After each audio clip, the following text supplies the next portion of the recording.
Well, good evening out there in internet land. My name is Brian Trippett, and welcome into a very, very special session of Chatting on the Porch. But more importantly, this is a first time, at least in the era of the second term of Donald Trump, where we are getting together to watch a joint session of Congress. Not officially a State of the Union address, but a little bit different by designation. My name is Brian Trippett. I am the Front Porch Conservative. We're going to be joined tonight by some fantastic co-hosts. One of them is here already. Others shall be joining shortly. I'm going to go ahead and bring him in because while we are waiting, I'm going to go ahead and here in a moment just pop up a view from inside the U.S. House of Representatives as various poobahs are gathering. He is the host of the Dangerous Rhetoric podcast. He is an intellectual provocateur. He is, well, in his words, a shit stirrer, and otherwise an all-around good guy. Ladies and gentlemen, please help me welcome back Mr. Brentley. Hey, good evening, sir. Very good intro. Thank you, sir. No, you're very, very welcome. Very, very welcome indeed. All right, I'm going to go ahead and pop up a view of what a thing to start with. My God. As you all can see, various poobahs and highfalutin folk are now starting to gather into the chamber. Brent, you and I, we were talking a little bit backstage, but I'll go ahead and get your thoughts on this. Okay, we're 42 days into the second term of Donald Trump. Give me the good, give me the bad, give me the ugly. Well, the good is that the southern border crisis is effectively solved. They made an announcement the other day that in February they had something like 8,000 illegal attempted crossings, and they sent nearly like 99.9% of those people right back over the border to Mexico. And then in the same period from the previous year, when Joe Biden was president, there were 300,000 or so illegal crossings in the same period that weren't thrown back over the border. So that's good. We've effectively solved the southern border crisis. There is a southern border once again. So thanks, Trump. That was epic. That was a big one. Yeah. So many other, along the same lines, they're rounding up a lot of the, criminal element and sending them off to Gitmo now, where they await, final deportation. They're also rounding up a lot of, convicts, actual criminal convicts that, they're going to ship them back to their countries so they can continue to serve their prison terms there. So that's great. I'm very excited about that. DOGE is a huge win. I mean, the exposure with USAID, the National Endowment for Democracy, and this is really just the tip of the iceberg. And we've already sort of cut hundreds of billions in, fraud, waste, and abuse, while the Democrats and, their sycophants wail and gnash their teeth on TV about, starving children and, people not getting their AIDS medication in Africa, as if the American taxpayer is responsible for paying for AIDS medication for Africa. It's do you guys really hear yourself? This doesn't make much sense to me. So the DOGE thing is going to continue to go. We've seen, the Trump derangement syndrome has now been sort of handed down to Elon with Elon derangement syndrome. And unfortunately, there have been multiple threats against his life made. We saw there was a little fiasco last week with this dude who LARPs as a woman, trying to plant explosives at a Tesla place, a Tesla dealership in Colorado. He got caught. But the funny thing about it was all of the corporate press was 40-year-old woman caught trying to plant explosives at Tesla factory. And then they share the picture of the dude, and it's clearly a dude. There's no woman about this guy whatsoever. Oh, absolutely. Absolutely. Yeah, so we're just bouncing around back and forth. Looking up in the gallery, there is Mrs. J.D. Vance. There is the Vice President and the Speaker of the House. Yeah, it's been a very interesting so far 42 days. I've got to get your take, since we've got a moment or two before the president arrives, or I should say before he is officially announced by the doorkeeper of the House. I got to get your take on this whole Pam Bondi Epstein thing. I mean, I mean, I'll give you where I'm at. I will doing my best. I am doing my dead level best to give her the benefit of the doubt, but my God, this is amateur hour. I mean, even if there's no deep state intent to slow walk this stuff coming out, okay? this is just amateur hour the way she's handling some of this. I'm serious. Yeah, I was a little. I'd like to hear your take. I was definitely a little stunned by the sort of photo op with the binders that were basically empty, with influencers like Liz Wheeler, Cernovich, the Libs of TikTok lady, a bunch of like the popular influencers and stuff. And to me, it struck me, it smacks of like just the typical things that the Democrats do with their influencers. They got Biden's butt boys, the Maori and the Sisson period. That worked. So I'm not a big fan of it. And I was really pissed that she opted for a photo op and announced, sort of like primed people for a release, a disclosure of some sort. And then there was nothing. We didn't get any sort of release. We didn't get any sort of files. They handed the files to these influencers who did nothing with them. So it was a total nothing burger. And it was very disappointing. The internet was pissed. And then, sort of the conversation, got really sort of just like swiped to the mind wipe people with the whole Zelensky fiasco in the White House. Yeah. Yeah. Is he going to announce Trumpy? Give me just a moment here. We'll find out. The chair appoints as members of the committee on the part of the House to escort the President of the United States into the chamber the following. The gentleman from Louisiana, Mr. Scalise. The gentleman from Minnesota, Mr. Emmer. The gentlewoman from Michigan, Mrs. McClain. The gentleman from North Carolina, Mr. Hudson. The gentleman from Pennsylvania, Mr. Reschenthaler. The gentleman from Utah, Mr. Moore. The gentlewoman from Indiana, Mrs. Houchin. The gentleman from Oklahoma, Mr. Hearn. The gentleman from New York, Mr. Jeffries. The gentleman from Massachusetts, Mrs. Clark. The gentleman from California, Mr. Aguilar. The gentleman from California, Mr. Liu. The gentleman from Colorado, Mr. Neguse. The gentleman from Washington, Ms. Del Bennett. The gentleman from Michigan, Mrs. Dingle. The President of the Senate, at the direction of that body, appoints the following senators as members of the committee on the part of the Senate to escort the President of the United States into the House chamber.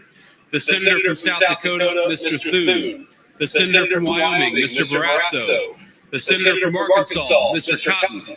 The Senator from Oklahoma, Mr. Langford. The Senator from West Virginia, Mrs. Capito. The Senator from South Carolina, Mr. Scott. The Senator from New York, Mr. Schumer. The Senator from Illinois, Mr. Durbin. The Senator from Minnesota, Ms. Klobuchar. The Senator from New Jersey, Mr. Booker. The Senator from Wisconsin, Ms. Baldwin. The members of the escort committee will exit the chamber through the lobby doors. All right. And while we're waiting, we have a absolutely fantastic guest. He is an author. He is any number of different things. He is the man of the Midwest and the man of the hour, Mr. Chad Manley. Good evening, sir. Hi, good evening. Thank you for having me. I know I came in sort of unexpected, but thank you for having me. Unexpected, but always appreciated. Do me a favor. They're saying in chat there's a very slight echo. So I'm not sure if this is coming. Hopefully it's not coming off my mic, but I'll check it just to make sure. It was for the video feed only. It's not like when we talk. Okay. Oh, okay. All right. Then I'll. Wait a minute, folks. Here we go. I think. Dean of the Diplomatic Corps.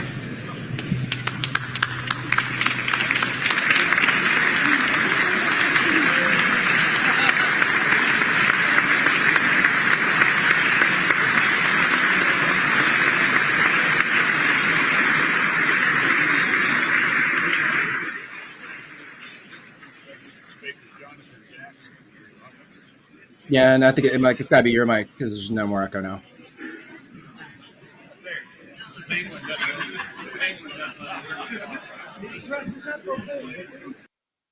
I'll just make it a point to mute myself when they start everything in. We are so glad to have you guys here. Please share the link out to everybody, as many as you possibly can. We hope to get a very nice crowd in here tonight on YouTube, on Rumble, so many different places. Chad, how you been, brother? And by the way, ladies and gentlemen, he's finished the book. It's done. Soon to be published sometime this spring. You want to take a second and plug that bad boy? Yeah, absolutely. So I don't have. I'll make a bigger announcement once I have my cover art. But yeah, I've been working for 2 years on a book, and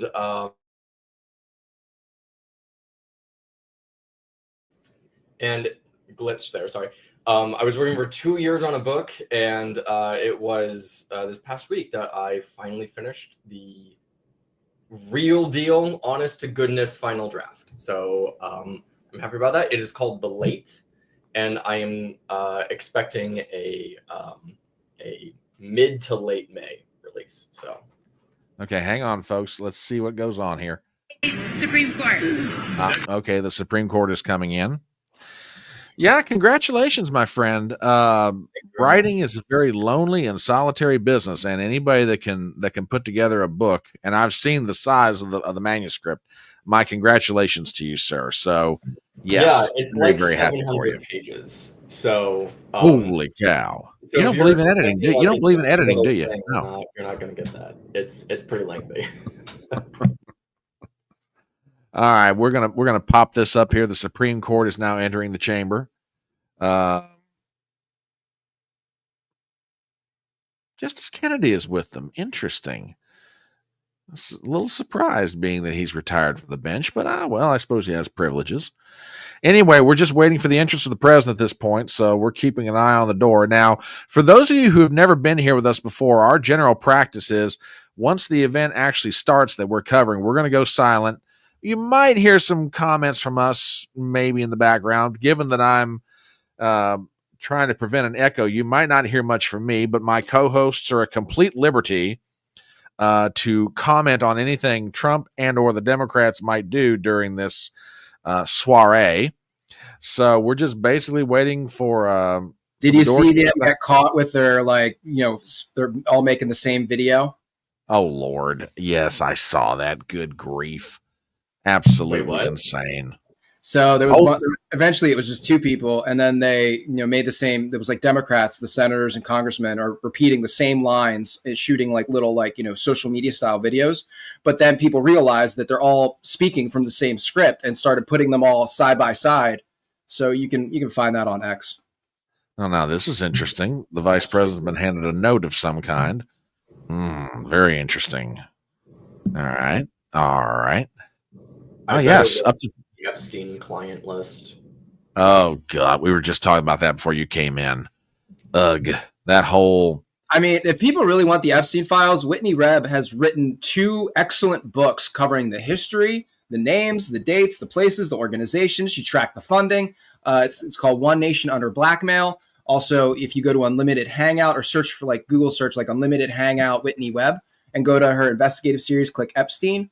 It's all there. You can read it for free. So the Epstein files are effectively online for free right now. You can go read them. It's a lot of all the names, dates, and places you won't find anywhere else. And I can't plug Whitney Webb enough. She's like one of the most amazing investigative journalists on the subject. So, all right. Well, ladies and gentlemen, we are basically waiting for the doorkeeper to announce that the president is to enter the chamber. My name is Brian Trippett. I'm the Front Porch Conservative. I'm joined by the host of the Dangerous Rhetoric podcast, Mr. Brentley. I'm joined by author and physique enthusiast, Mr. Chad Manley. We are basically waiting for the president to arrive. Microphones are going down, so I'm assuming that the House staff has been given the... Oh, that's what they meant. Oh, my Lord. Oh, this is going to be interesting. It's not even Wednesday. Oh my God, this is going to be funny. All right. I mean, and there's a lot of rumors swirling around this speech about what Trump may say, what the Democrats may do. Who quite knows? We'll see what happens here. So, yeah, we're just basically waiting. Like I said, when this gets started, I will be muted pretty much the whole time just to kind of prevent feedback and give you, our audience, a good quality listen in. The co-hosts are at complete liberty to say what they will, short of getting me thrown off YouTube. Which it's been a while since I've been on YouTube. I gotta quickly remember what I can and can't say. Yeah, that's true. I've been doing morning. Now, young lady, I don't know if Trump's going to. Why stop at king? I mean, why not just say emperor of the world? I mean, God, Emperor Trump. Okay, one of our other co-hosts is here from the great state of Texas, one of the finest gentlemen you shall ever meet. Real talk, Mr. Darius Simpson. Good evening, sir. Well, hello, gentlemen. How y'all doing? Oh, it's all good, brother. We're just living the dream. God help us all. Amen to that. Amen to that. So glad you were able to join us this evening. We are just basically waiting for the doorkeeper of the house to announce the president's arrival. And Darius, like I was telling them, I'm going to be muted the whole time because I don't want to cause a feedback. You guys are at liberty to make whatever comments during the speech that you wish. Just, obviously balancing our folks being able to listen in. But yeah, if you feel an exclamation coming on, by all means, exclaim. I mean, do not let me stop you. But how you been, brother? Man, I've been doing pretty good. Just working on some 2025 goals and posted a lot of videos lately. I've been seeing that. So I am going to get back to that. I'm working on doing some things, to improve, my audience experience and stuff. But anyway, and I'm working on another channel. So it's going to be a big year. So I'm just really gearing up for that. All right. Absolutely glad to see you. And yeah, we're just basically waiting for the president to arrive. So should be a very interesting evening. I mean, like I said, there's a lot of rumor about what may or may not be in this speech. This isn't actually a State of the Union? It is not technically a State of the Union. It is an address to the Congress. And did Biden ever do that? I'm sorry, do what? I don't think Biden ever did that, did he? He did. This is a very old custom. Now, don't ask me what the technical difference is. But yeah, the first address that the newly elected president gives is an address to the Congress. After that, they are referred to the State of the Union, but otherwise they're essentially the same thing. So let's see who is coming into the balcony at this point. Oh my God, I want a Trump combat knife so bad. You gotta love the boys. Oh, there's I tell you what, Melania's fashion choices in the second term. She's going straight gangsta. She's going straight gangsta. Oh yeah, she definitely has a message. Oh yeah, it's like you effed with my husband the first time. You messed with the bull. Now you get the horns. So dark Melania. Dark Melania is right. Yeah, so do you guys think that she's going to be more active, more present in this second term? I think she's going to be more so, but behind the scenes. You're not going to see her out in front. Not her style. But yeah, we shall see. And DC Isaac, I absolutely agree with this. Impeccable. Classy lady. Yes. Yeah. But don't ever make the mistake getting on the wrong side of that woman. Woo! Yeah, she a bad cat. That's for daggone sure. Okay, hang on. Here we go, folks. Mr. Speaker, the President's Cabinet. Well, now they faked me out again, daggone it. Well, for those of you who are joining us, and I promise we're not trying to tease you, we're just basically, as broadcasters, live streamers, and podcasters are wont to do, we are filling in the gaps. But since we got a gap to fill in, let me start from the bottom and go up. On the bottom of this list of fine, distinguished gentlemen, although not by any means last on anyone's list, Mr. Darius Simpson of his channel, Real Talk on YouTube. Have you got that channel on Rumble up and going, brother? I got it up. I hadn't been as active on it. Okay.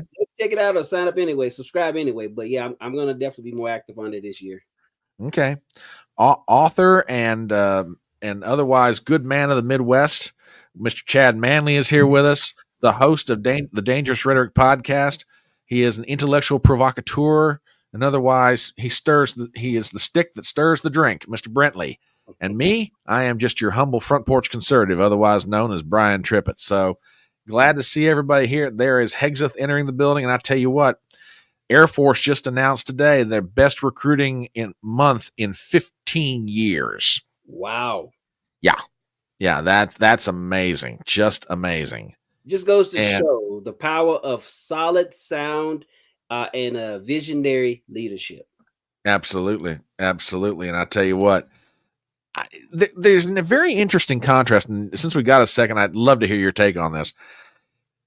Do you notice the contrast in the energy between Trump's cabinet and congressional Democrats? I don't think I've seen a group of people in the congressional Democrats look quite so old and so it's transcribing like everything I say. Dinosaur-like. You know, I've never quite seen anything like it. It's amazing to me. I mean, the energy coming out of Trump's cabinet is just fantastic. Oh yeah, no, I agree. It is absolutely. I mean, when I was seeing him put these pick his cabinet members, everyone he was choosing, I was looking at this like this was the Avengers in the political sphere. This is the greatest ensemble of cast, so to speak, that in a presidential history, in my limited, based on my limited knowledge of it, and then listen to some of the comments of some of the journalists and some of the political pundits. This is, I mean, yes, the energy, the attitude, the messaging, everything. It is powerful and definitely a stark difference. Absolutely. I can't disagree with that at all. Yeah, the cabinet is slowly making its way in. There's RFK Jr. From what I understand, quiet at this point, but doesn't mean he's not working behind the scenes and getting ready to do some interesting things. And again, there's the First Lady, Melania Trump. And, you'd love to be a fly on the wall for some of these, to just be in certain areas and hear certain conversations up in the gallery. Mm-hmm. You'd love to know what some things are said. Very interesting indeed. Right. The laughter, the smiles, and the gritted teeth. Yep. Oh yeah. Yeah. Well, there's going to be a lot of grit and teeth, but it's going to be on the Democrat side of the aisle, I have a feeling. So, but yeah, we're just basically waiting for the doorkeeper of the house. It's not the clerk, but yeah, that's basically all we're waiting on, folks. And then we will get this party. We'll basically get this party started. So, let us see. They're looking to the back. They're just basically waiting at this point. So, yes, this is Trump's address to the joint session of Congress. His first address to the joint Congress in now his second term, a term that even though it's 42 days in, it's very consequential and very eventful. And I've got a feeling we're going to hear a lot about what's been going on and what may yet to be to come. So, very, very interesting night we're all headed for. Gentlemen, as I say, you are at liberty to make your exclamations during said broadcast, and I will do my best to be off to the side, let everybody have a good listening experience. We are on YouTube. We're on Rumble. We are on Twitter. We are so glad you guys are here with us. Please share out the link to your friends. If they're looking for a home for commentary, would love to have them as subscribers to the channel. Yes. And Robert Lowry's in the house, and as always, he's bringing the funny. So, Robert, glad to have you here. So. Did you guys see the AI edit of the Trump-Zelensky JD meeting? Oh Lord, no, yeah, I haven't seen it. What happened? Somebody edited the video to make it sound like Trump and Zelensky were like speaking the truth, and like he was like, Zelensky is like, I want the war to go on because otherwise I will not be able to steal money, and I need to be able to steal money, so the war must continue. And Trump's like, no, we're gonna end the war. Like you're dumb. It's so funny. I'll post a link so you guys can watch. Okay. Well, the one that I saw was Zelensky's interview with Brett Baer of Fox News. And he said, I just wanted money for cocaine.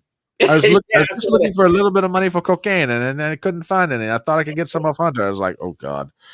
I saw that too. Love it. Love it. Oh, hey, yeah. It's a wonderful thing, ain't it? Yeah, newly confirmed Secretary of Education.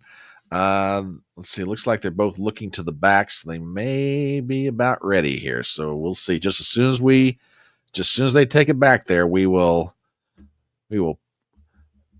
silence my microphone and I put it in the private chat. It's so hilarious. You will. It's like 2.5 minutes of laughter. It's by Mr. Reagan. If you're familiar with him, he's a longtime YouTuber. I am.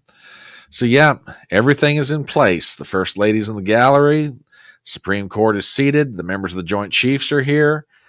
This is one of those nights of pomp and circumstance in Washington, D.C., where, I would say that partisanship gets set aside, but that's not going to happen tonight at all, not in the slightest. So very interested to hear Trump's comments. I'm going to be very interested to see how the Democrats react, because if they do everything that's rumored, this could be a very eventful address to the Congress. So we already saw, people wearing like Ukrainian flag colors, and there were some women that were all wearing like pink sports jackets. I don't know what that's about. What I'm looking forward to see is any sort of like concessions that the Democrats in the audience give Trump during this. If you remember, during one of his State of the Union addresses during his first term, a bunch of the Democrat women were wearing white. And I remember that. They were just they wouldn't applaud anything, but they did decide that it would probably be good form if they stood up when Trump said that they decreased illegal border crossings, and that helped prevent the sexual assault of a number of people trying to cross the border. And they were like, well, I guess stopping rape is fine. So I'm not going to clap, but I'm going to stand up. And I'm interested. Sorry, that there goes your YouTube situation. But I'm interested to see if Trump says anything during the speech tonight where they're like, this is sort of a similar situation where they say, well, I don't want to give him credit, but it's going to look worse if I look like I'm opposed to some sort of accomplishment. So. Well, I give Mark Warner, the senator from Virginia, a lot of credit. He said, look, you owe the president a certain amount of courtesy, even though you may not agree with him. He's like, look, I doubt I'll be jumping up and down very much, but when it comes to illegal border crossings, he's done a fabulous job. And I'm like, well, that's kind of surprising coming from a Senate Democrat these days. So I'll give Mark Warner of Virginia a certain amount of credit for that one, even-handed bipartisanship in that rare moment. But we're basically waiting for the cabinet to be seated. There's a lot of milling around on the floor, which is not unusual for this sort of thing. It is about 9:15 Eastern Standard Time. My name is Brian Trippett. I'm the Front Porch Conservative. I'm joined by Brentley. They're about to gavel them, I think. Here we go, folk. Here we go. Mr. Speaker, the President of the United States.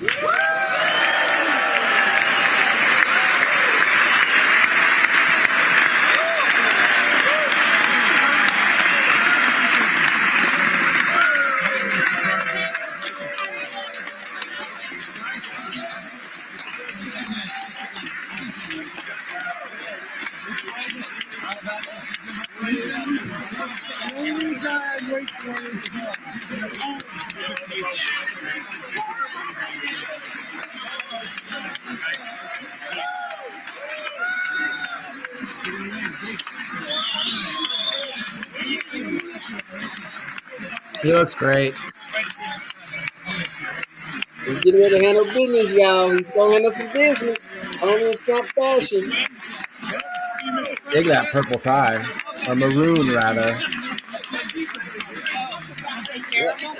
Big surprise coming tonight. This is not normal sign. What is not normal about this?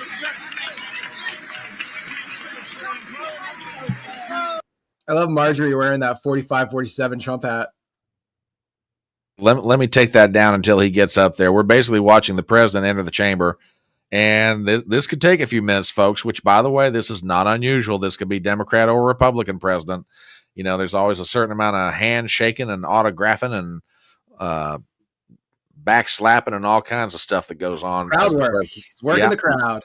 Because daggone, you're going to need those votes somewhere down the line, those daggone congresswomen, congress people. So, Trump is there is Nancy Mace. A lot of curiosity about her political future. Is she going to run for governor of South Carolina? She's ambitious as fuck. Oh, that's very true. That is very true. And we'll see what happens with Nancy. Very, very curious to see where her career choices take her going forward. No, can't do the YMCA music, Jaddy, but we're glad to have you here tonight. Thank you for being with us. So yeah, we're basically the president is making his way to the podium. Now a lot of hand shaking, back slapping, all that good stuff. This is a address to a joint session of the Congress. And I was commenting to someone tonight, and this is just a slight aside, but does anybody think that Trump's lost some weight? I mean, like, maybe it's just me, but yeah. Good evening, Philly. We're glad to have you here with us. So, yeah, send out the link to your friends. Tell them to come on in. They can, pour themselves a beverage of whatever persuasion they like, and we will all hang out together and listen to this speech because I'm looking for something. Well, I'll just tease it with that. There's one thing I'm looking for, and whether Trump is going to out and out do it or whether he's going to open the door on it, and that has to do with NATO. So, that would. And I think you guys know where I'm going with this, but I'm going to be very. I'll just tease it with that. I'll just tease it with that. That'd be very interesting, Brian. Well, I mean, we are starting to reach a point to give a shout out to the. Who are we giving a shout out to? Oh, sorry, I keep cutting you off, and then. Okay, the photographer who's behind Trump, it's a black lady with like 2 giant DSLRs around her body. Just shout out, because if anyone has ever done any like event photography, you know how hard and how awful that is. So like, shout out to that lady. She's working hard tonight. Yeah, absolutely. And what you're seeing is a very old custom. All right, I'm going to slip off to the side. Gentlemen, feel free to make your comments. And ladies and gentlemen, here we go.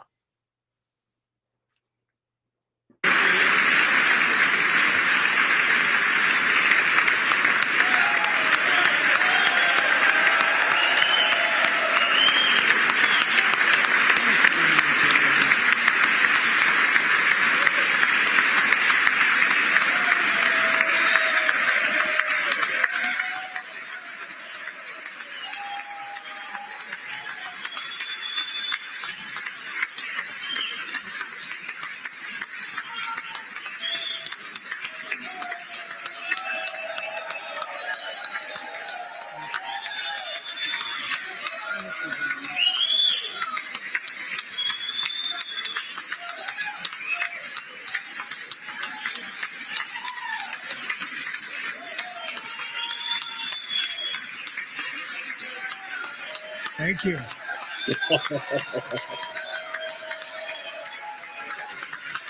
He's like, I'll sit here and stand and accept your applause as long as you're willing to give it. Yeah. Soak it up, baby. Soak it up. And look at there. Look at Phil's face. Is that Matt Walsh? Thank you very much. Yeah, Matt Walsh, Ben Shapiro, Lake and Riley. Thank you very much. Speaker Johnson, Vice President Vance, the First Lady of the United States.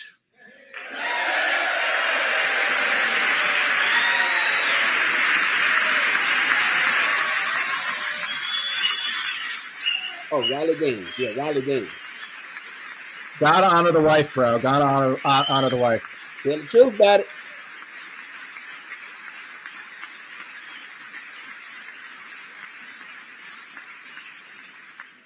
Members of the United States Congress, thank you very much.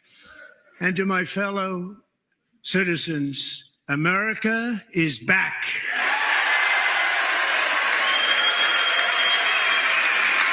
He said that emphatically, baby. He said that emphatically. Well, it's not a State of the Union, but it is a joint session of the Congress, and it's an address to them. So they probably want to know, what is the State of the Union? So, yep. Hang on.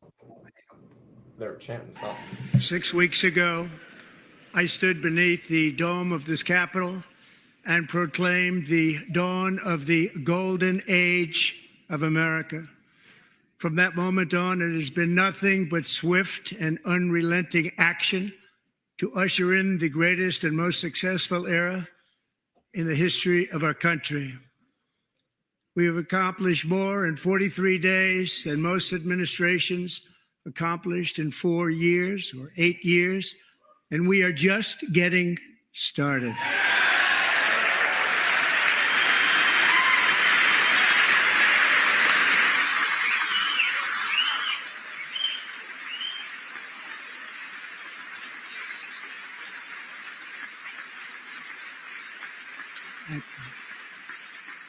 I return to this chamber tonight to report that America's momentum is back, our spirit is back, our pride is back, our confidence is back, and the American dream is surging bigger and better than ever before.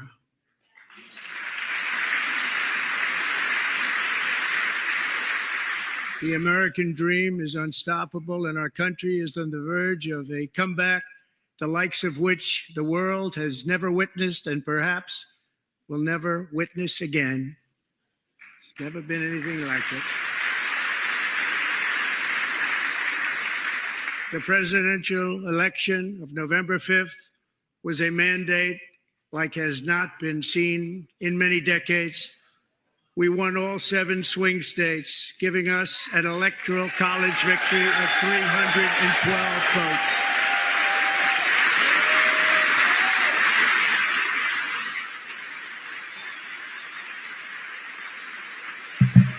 I like the subtitles that said 312 votes.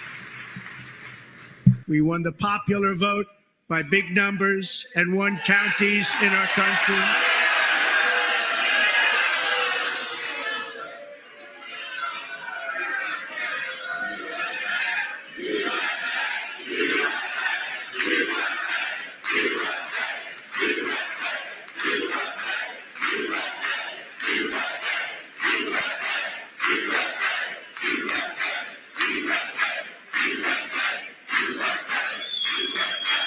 And won counties in our country, 2,700 to 525, on a map that reads almost completely red for Republican.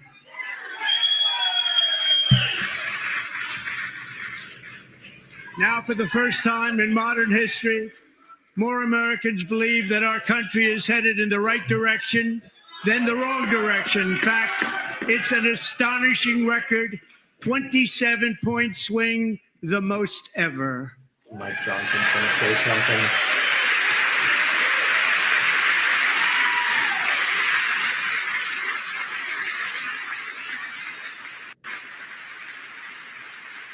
Likewise, small business optimism saw its single largest one-month gain ever recorded, a 41-point jump.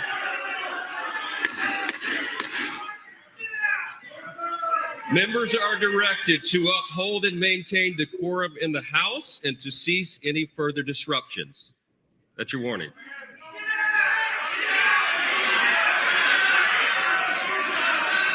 Members are engaging in willful and continuing breach of decorum, and the chair is prepared to direct the Sergeant-at-Arms to restore order to the joint session.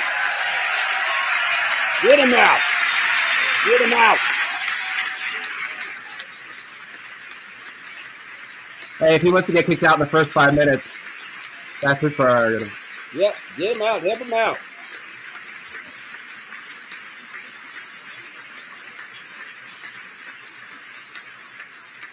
Mr. Green, take your seat. Take your seat, sir. Take your seat. Finding that members continue to engage in willful and concerted disruption of proper decorum, the chair now directs the Sergeant-at-Arms to restore order. Remove this gentleman from the chamber.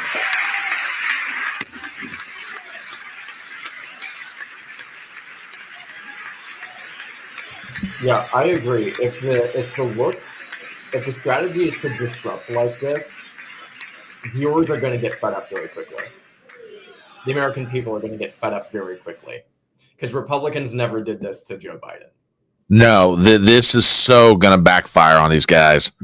This is a bad idea. You know, it just goes to show how desperate the Dems are. Who is that guy? Green? Yeah, he's a big hater.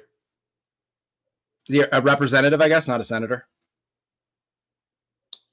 Executive orders and taken more than 400 executive actions, a record to restore common sense, safety, optimism, and wealth all across our wonderful land. The people elected me to do the job, and I'm doing it.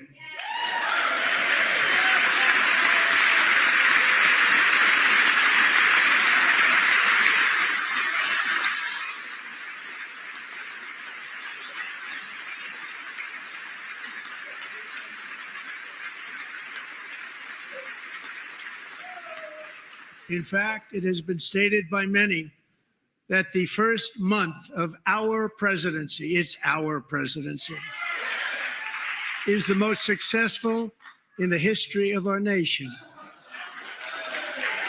By many.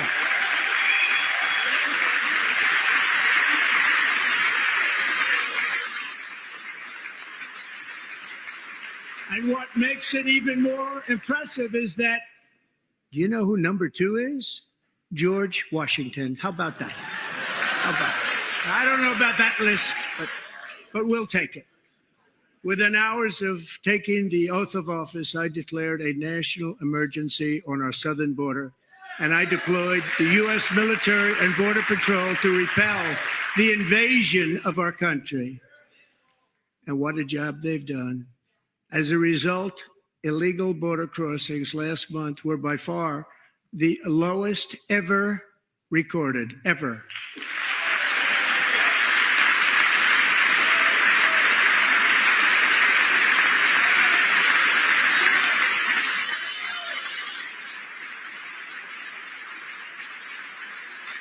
They heard my words and they chose not to come. Much easier that way.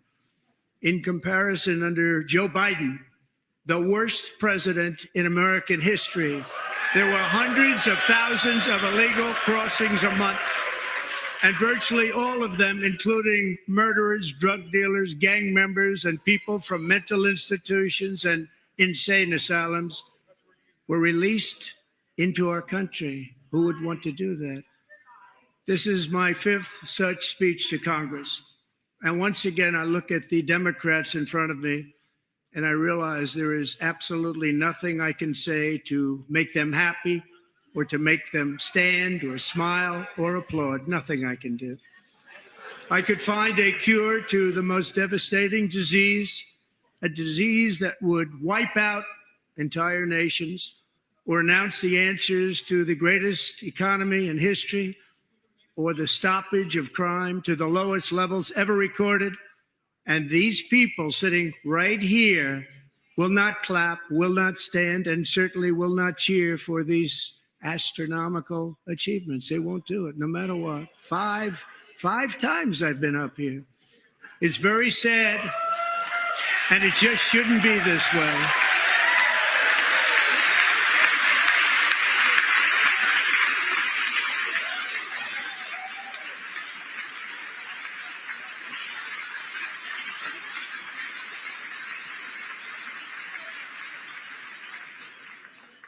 So Democrats sitting before me, for just this one night, why not join us in celebrating so many incredible wins for America? For the good of our nation, let's work together and let's truly make America great again.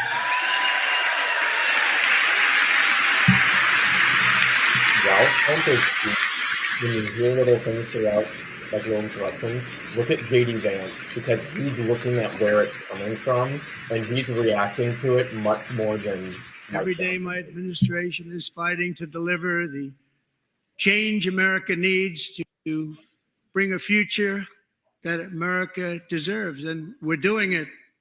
This is a time for big dreams and bold action. Upon taking office, I imposed an immediate freeze on all federal hiring, a freeze on all new federal regulations, and a freeze on all foreign aid.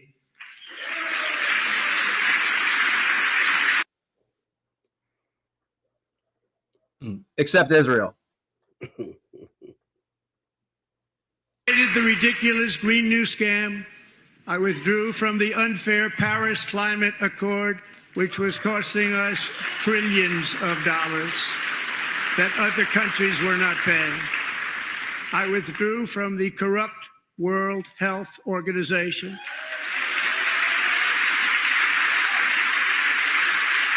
And I also withdrew from the anti-American UN Human Rights Council.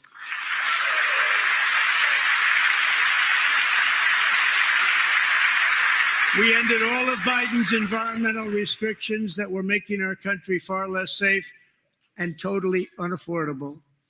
And importantly, we ended the last administration's insane electric vehicle mandate, saving our auto workers and companies from economic destruction.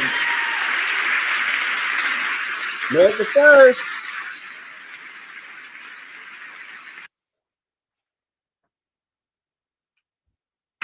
To unshackle our economy, I have directed that for every one new regulation, 10 old regulations must be eliminated, just like I did in my very successful first day.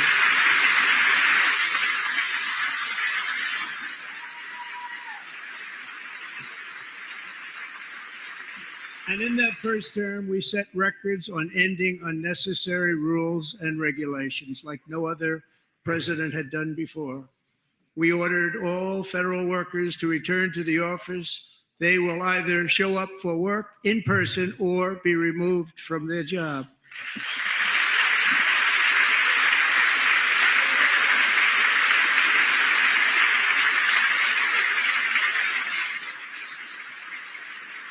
And we've ended weaponized government where, as an example, a sitting president is allowed to viciously prosecute his political opponent, like me. How did that work out? Not too good. Not too good. Jugular, kill it. He going for the jugular now. Jugular. Zing! Get him! What do you mean false? What do you mean I've false? stopped all government censorship and brought back free speech in America. It's back. Yeah, buddy. They're going to claim tomorrow that he threw out that representative, so obviously he doesn't believe in free speech. Ago, I signed an order making English the official language of the United States of America.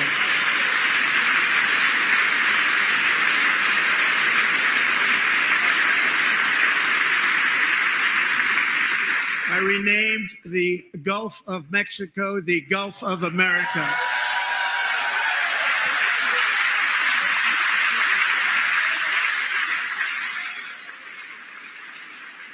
And likewise, I renamed for a great president, William McKinley, Mount McKinley again. That was it. Beautiful Alaska. We love Alaska. We've ended the tyranny of so-called diversity, equity, and inclusion policies all across the entire federal government and indeed the private sector and our military.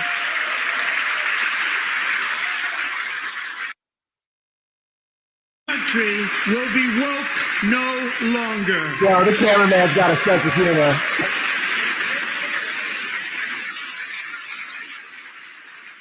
We believe that whether you are a doctor, an accountant, a lawyer, or an air traffic controller, you should be hired and promoted based on skill and competence, not race or gender. Very important.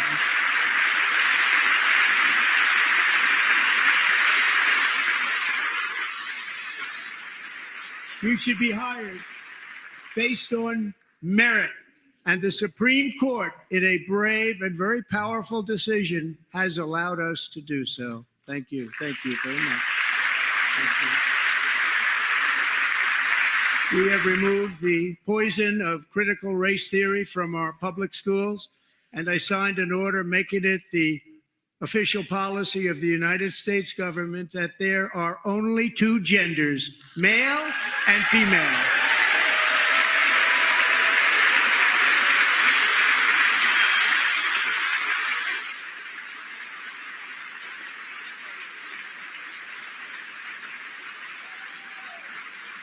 I also signed an executive order to ban men from playing in women's sports.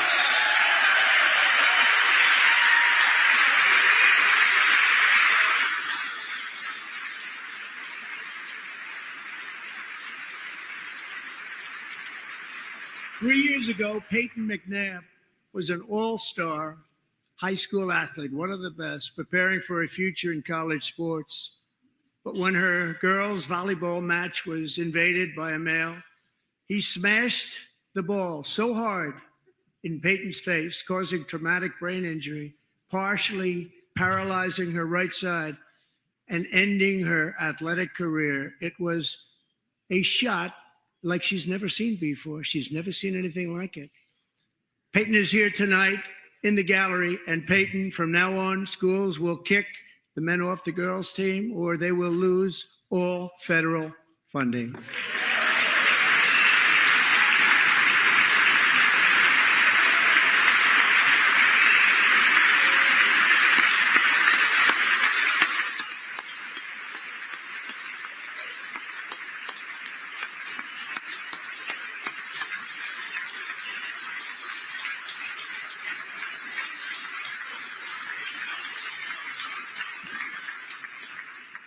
And if you really want to see numbers, just take a look at what happened in the women's boxing, weightlifting, track and field, swimming, or cycling, where a male recently finished a long-distance race 5 hours and 14 minutes ahead of a woman for a new record by 5 hours. Broke the record by 5 hours. It's demeaning for women, and it's very bad for our country. We're not going to put up with it any longer.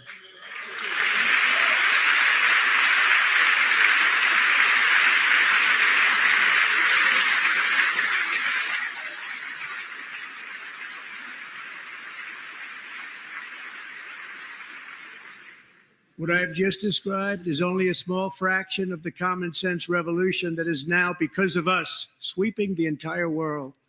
Common sense has become a common theme, and we will never go back. Never. Never going to let that happen. Among my very highest priorities is to rescue our economy and get dramatic and immediate relief to working families. As you know, we inherited from the last administration an economic catastrophe and an inflation nightmare. Their policies drove up energy prices, pushed up grocery costs, and drove the necessities of life out of reach for millions and millions of Americans. They've never had anything like it.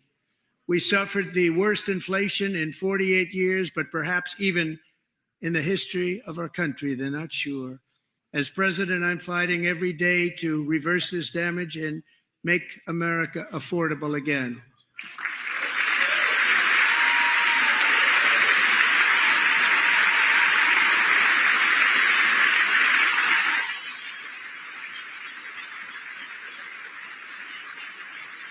Joe Biden especially let the price of eggs get out of control.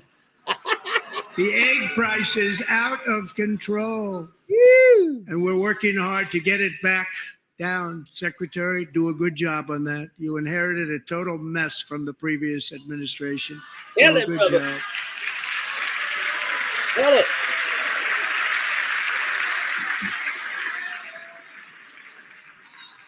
A major focus of our fight to defeat inflation is rapidly reducing the cost of energy.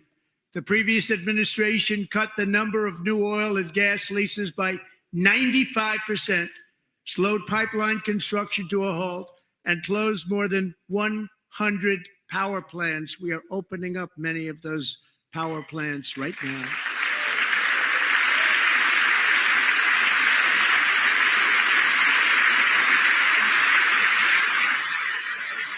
And frankly, we have never seen anything like it.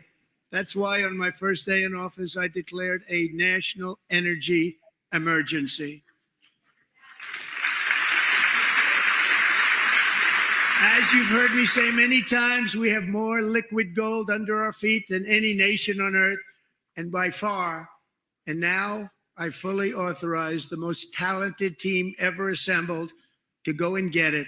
It's called Drill, Baby, Drill.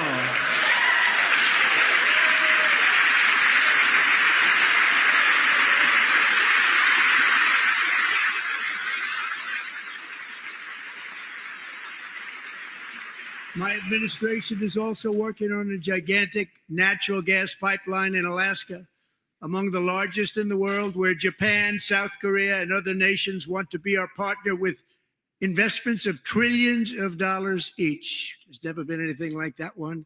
It will be truly spectacular. It's all set to go. The permitting is gotten. And later this week, I will also take historic action to dramatically expand production of critical minerals and rare earths here in the USA.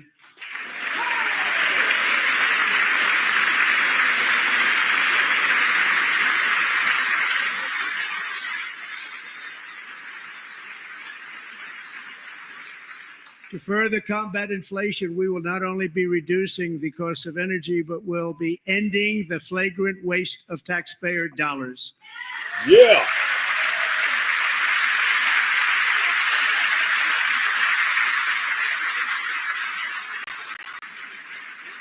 And to that end, I have created the brand new Department of Government Efficiency, DOGE. Perhaps you've heard of it. Perhaps. What? What?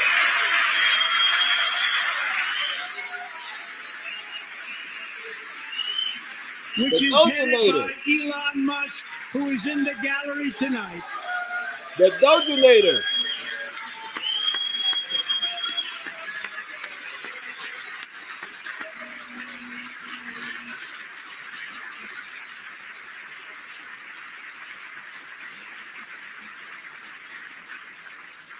Thank you, Elon. He's working very hard. I want to see what Elizabeth Warren is He didn't tweeting. need this. Thank you very much. We appreciate it. Everybody here, even this side, appreciates it, I believe. They just don't want to admit that. Just listen to some of the appalling waste we have already identified. $22 billion from HHS to provide free housing and cars for illegal aliens. $45 million for diversity, equity, and inclusion scholarships in Burma. $40 million to improve the social and economic inclusion of sedentary migrants. Nobody knows what that is.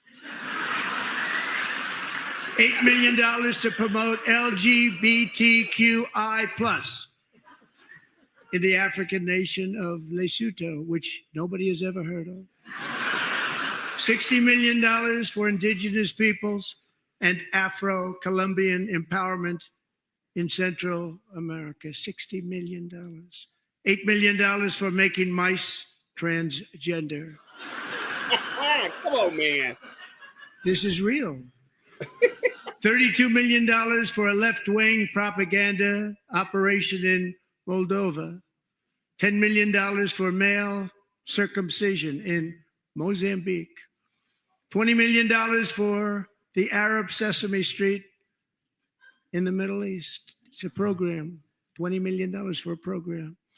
$1.9 billion to recently created Decarbonization of Homes Committee, headed up, and we know she's involved. Just at the last moment, the money was passed over by a woman named Stacey Abrams. Have you ever heard of her? A $3.5 million consulting contract for lavish fish monitoring. $1.5 million for voter confidence in Liberia. $14 million for social cohesion in Mali. $59 million for illegal alien hotel rooms in New York City. He's a real estate developer. He's done very well. $250,000 to increase vegan local climate action innovation in Zambia. $42 million for social and behavior change in Uganda. $14 million for improving public procurement in Serbia. $47 million for improving learning outcomes in Asia. Asia's doing very well with learning. You know what we're doing. We should use it ourselves. And $101 million for DEI contracts at the Department of Education, the most ever paid, nothing even like it. Under the Trump administration, all of these scams, and they're far worse, but I didn't think it was appropriate to talk about them. They're so bad. Many more have been found out and exposed and swiftly terminated by a group of very intelligent, mostly young people, headed up by Elon, and we appreciate it. We found hundreds of billions of dollars of fraud.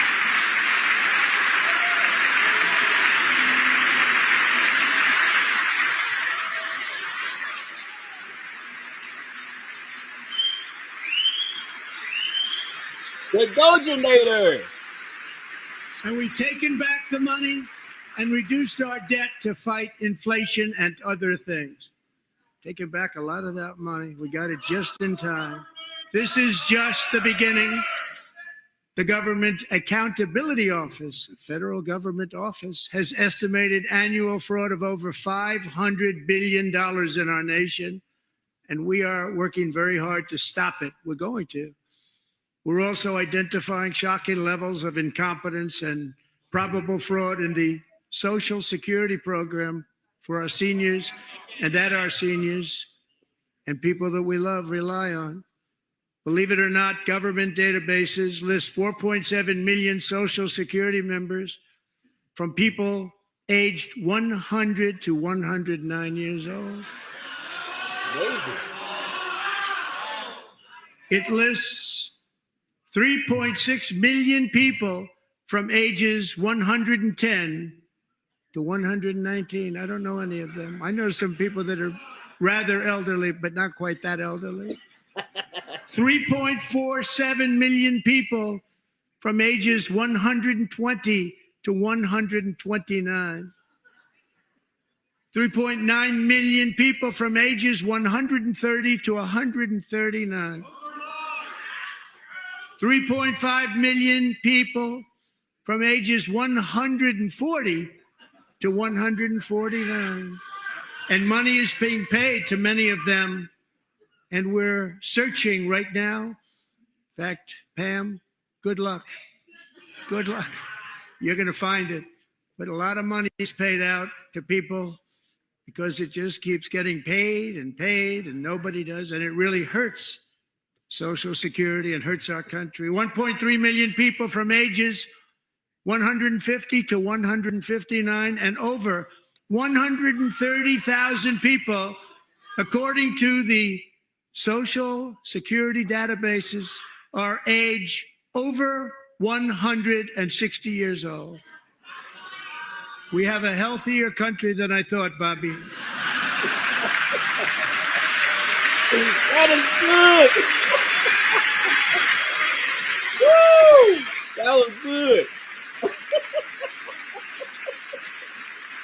He's friggin' funny. Finish 1,039 people between the ages of 220 and 229. One person between the age of 240 and 249. And one person is listed at 360 years of age. More than 100 years. More than 100 years older than our country. But we're going to find out where that money's going. And it's not going to be pretty. By slashing all of the fraud, waste, and theft we can find, we will defeat inflation, bring down mortgage rates, lower car payments and grocery prices, protect our seniors, and put more money in the pockets of American families.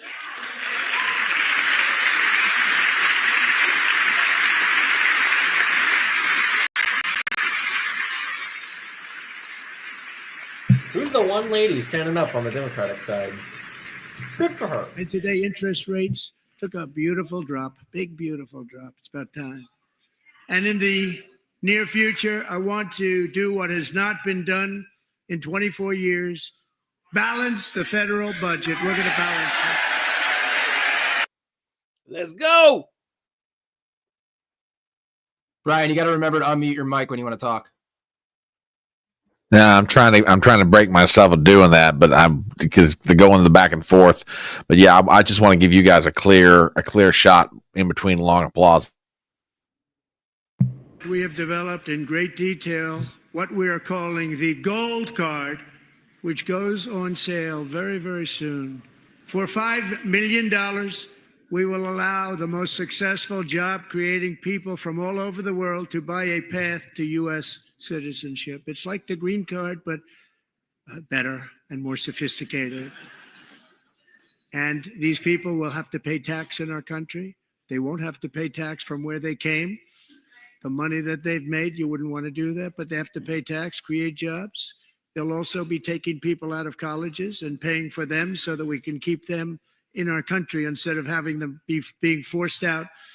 Number one, at the top school, as an example, being forced out and not being allowed to stay and create tremendous numbers of jobs and great success for a company out there. So while we take out the criminals, killers, traffickers, and child predators who are allowed to enter our country under the open border policy of these people, the Democrats, the Biden administration, the open border insane policies that you've allowed to destroy our country, we will now bring in brilliant, hardworking, job-creating people.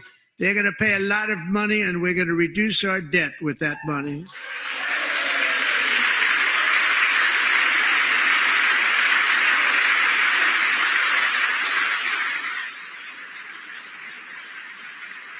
Americans have given us a mandate for bold and profound change.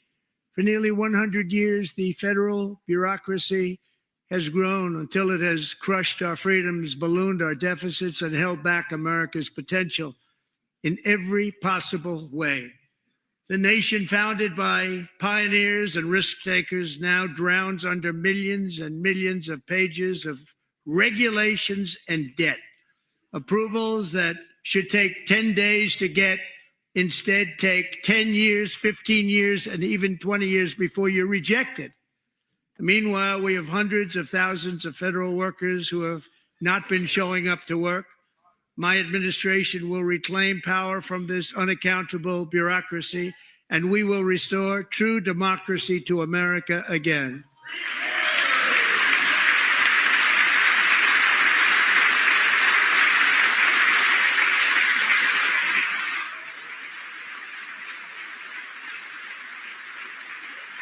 And any federal bureaucrat who resists this change will be removed from office immediately.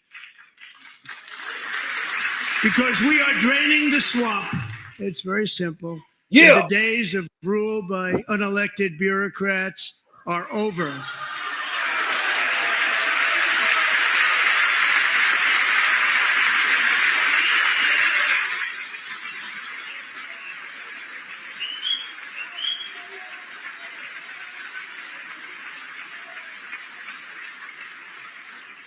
And the next phase of our plan to deliver the greatest economy in history is for this Congress to pass tax cuts for everybody. They're in there. They're waiting for you to vote.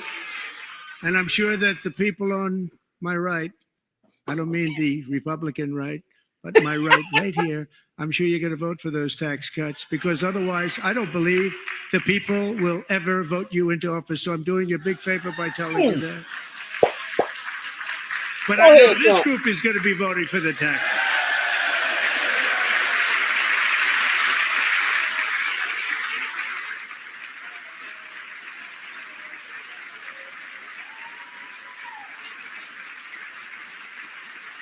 Thank you. It's a very, very big part of our plan. We had tremendous success in our first term with it. A very big part of our plan. We're seeking permanent income tax cuts all across the board. And to get urgently needed relief to Americans hit especially hard by inflation, I'm calling for no tax on tips, no tax on overtime, and no tax on Social Security benefits for our great seniors. Yeah.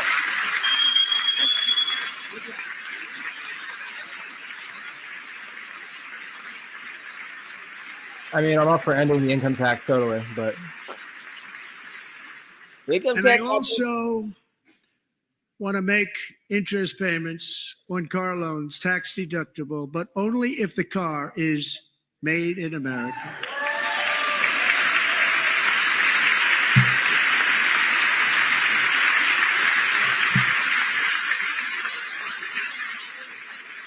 And by the way, we're going to have growth in the auto industry like nobody's ever seen. Plants are opening up all over the place. Deals are being made. Never seen. That's a combination of the election win and tariffs. It's a beautiful word, isn't it? That, along with our other policies, will allow our auto industry to absolutely boom. It's going to boom.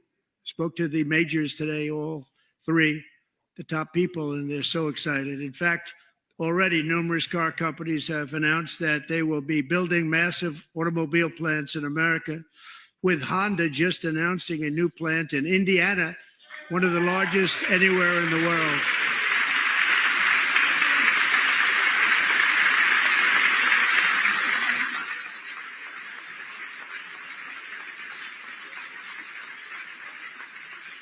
And this has taken place since our great victory on November 5th, a date which will hopefully go down as one of the most important in the history of our country.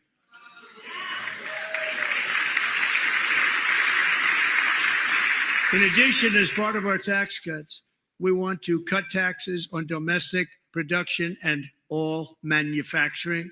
And just as we did before, we will provide 100% expensing. It will be retroactive to January 20th, 2025. And it was one of the main reasons why our tax cuts were so successful in our first term, giving us the most successful economy in the history of our country. First term. We had a great first term.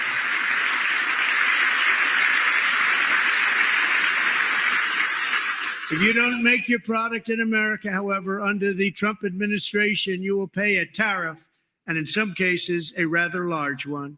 Other countries have used tariffs against us for decades, and now it's our turn to start using them against those other countries.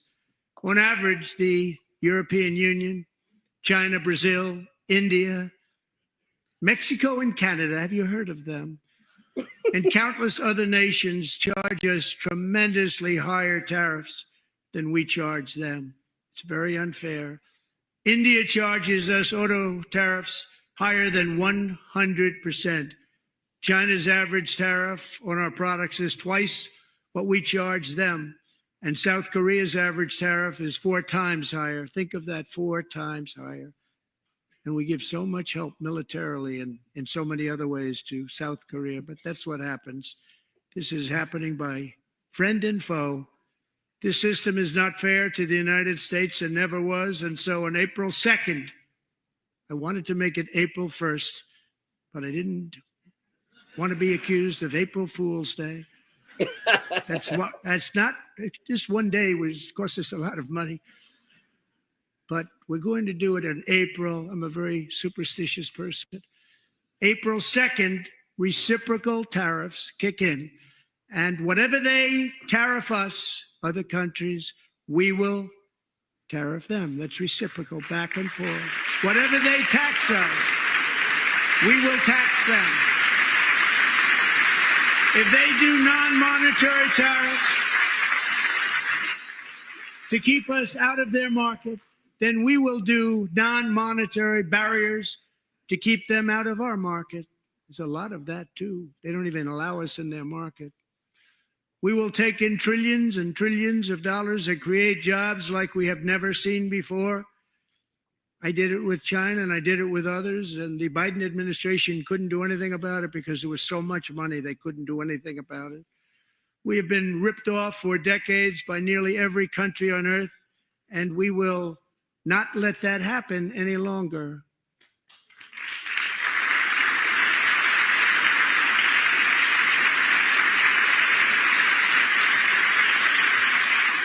Much has been said over the last 3 months about Mexico and Canada, but we have very large deficits with both of them. But even more importantly, they've allowed fentanyl to come into our country at levels never seen before, killing hundreds of thousands of our citizens and many very young, beautiful people, destroying families.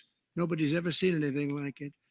They are, in effect, receiving subsidies of hundreds of billions of dollars. We pay subsidies to Canada and to Mexico of hundreds of billions of dollars, and the United States will not be doing that any longer. We're not going to do it any longer.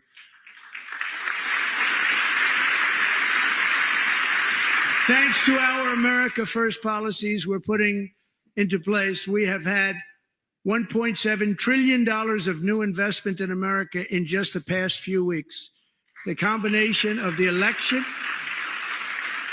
and our economic policies that people of SoftBank, one of the most brilliant anywhere in the world, announced a $200 billion investment. OpenAI and Oracle, Larry Ellison, announced $500 billion investment, which they wouldn't have done if Kamala had won. Apple announced $500 billion investment. Tim Cook called me. He said, I cannot spend it fast enough. It's going to be much higher than that, I believe.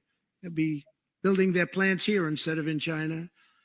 And just yesterday, Taiwan Semiconductor, the biggest in the world, most powerful in the world, has a tremendous amount, 97% of the market, announced a $165 billion investment to build the most powerful chips on earth right here in the USA.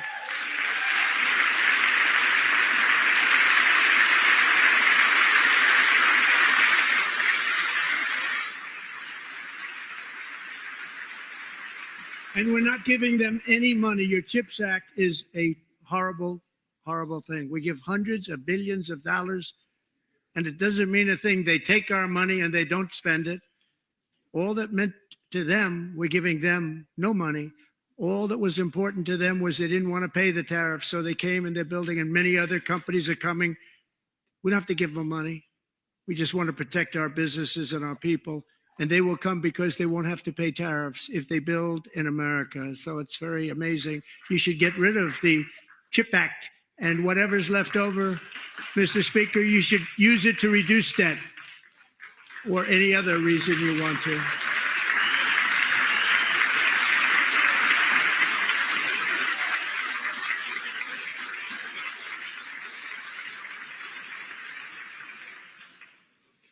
Our new trade policy will also be great for the American farmer. I love the farmer. Who will now be selling into our home market, the USA, because nobody is going to be able to compete with you. Because there's goods that come in from other countries and companies. They're really in a bad position in so many different ways. They're uninspected. They may be very dirty and disgusting, and they come in and they pour in and they hurt our American farmers. The tariffs will go on agricultural product coming into America, and our farmers, starting on April 2nd, it may be a little bit of an adjustment period.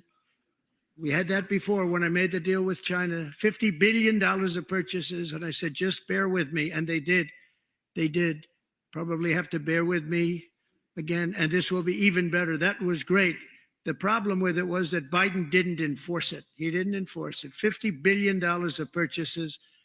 They were doing great, but Biden did not enforce it, and it hurt our farmers. But our farmers are going to have a field day right now. So to our farmers, have a lot of fun. I love you too. I love you too. It's all going to happen.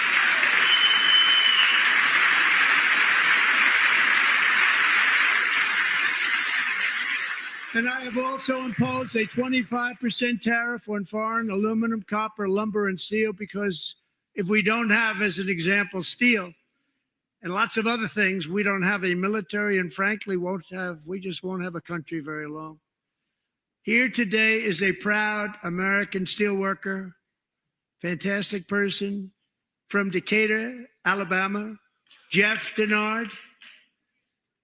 Has been working at the same steel plant for 27 years in a job that has allowed him to serve as the captain of his local volunteer fire department, raise 7 children with his beautiful wife, Nicole, and over the years provide a loving home for more than 40 foster children. So great, Jeff.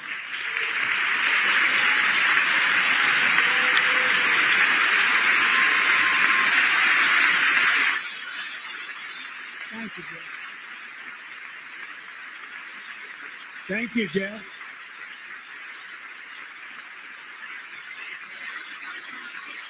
Stories like Jeff's remind us that tariffs are not just about protecting American jobs.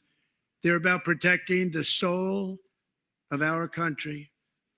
Tariffs are about making America rich again and making America great again, and it's happening, and it will happen rather quickly. There'll be a little disturbance, but we're okay with that. It won't be much. No, you're not. Oh. And look where Biden took us, very low, the lowest we've ever been. Jeff, I want to thank you very much. And I also want to recognize another person who has devoted herself to foster care community. She worked so hard on it. A very loving person, our magnificent First Lady of the United States.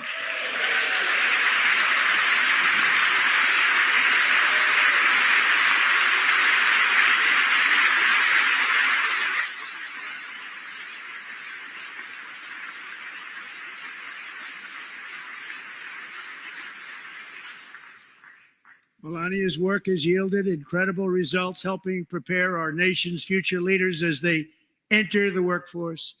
Our First Lady is joined by two impressive young women, very impressive. Haley Ferguson, who benefited from the First Lady's Fostering the Future initiative and is poised to complete her education and become a teacher. And Elliston Berry, who became a victim of an illicit deepfake image produced by a peer. With Elliston's help, the Senate just passed the Take It Down Act, and this is so important. Thank you very much, John. John Thune, thank you. Stand up, John. Thank you, John.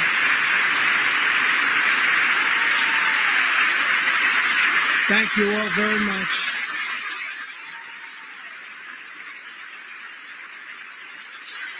Thank you. And thank you to John Thune and the Senate. Great job. To criminalize the publication of such images online is terrible, terrible thing. And once it passes the House, I look forward to signing that bill into law. Thank you. And I'm going to use that bill for myself, too, if you don't mind. Because nobody gets treated worse than I do online. Nobody. That's great. Thank you very much to the Senate. Thank you. But if we truly care about protecting Americans' children, no step is more crucial than securing America's borders. Over the past 4 years, 21 million people poured into the United States. Many of them were murderers, human traffickers, gang members, and other criminals from the streets of dangerous cities all throughout the world. Because of Joe Biden's insane and very dangerous open border policies, they are now strongly embedded in our country, but we are getting them out and getting them out fast.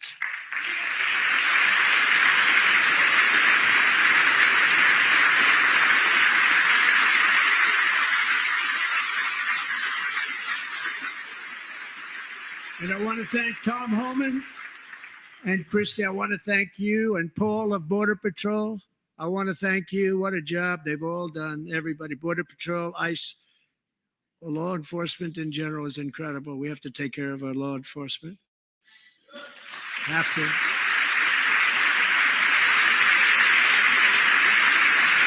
Last year,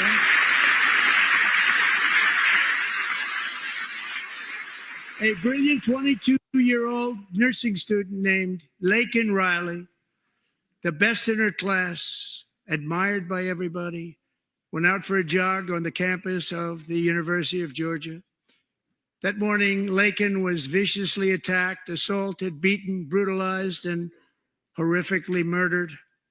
Laken was stolen from us by a savage illegal alien gang member who was arrested while trespassing across Biden's open southern border and then set loose into the United States under the heartless policies of that failed administration. It was indeed a failed administration. He had then been arrested and released in a Democrat-run sanctuary city, a disaster, before ending the life of this beautiful young angel. With us this evening are Lakin's beloved mother, Allison, and her sister, Lauren.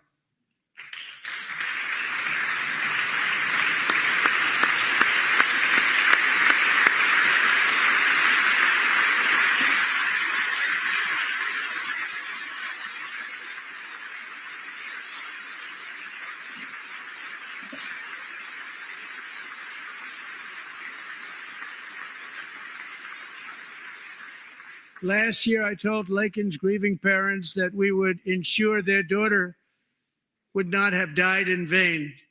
That's why the very first bill I signed into law as your 47th president mandates the detention of all dangerous criminal aliens who threaten public safety. It's a very strong, powerful act.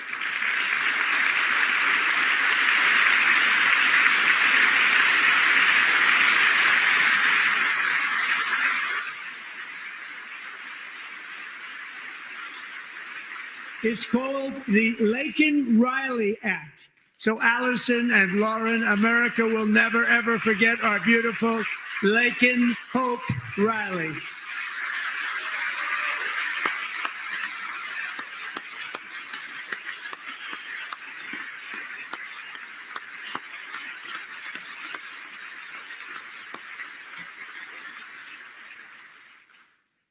Exactly. Thank you very much.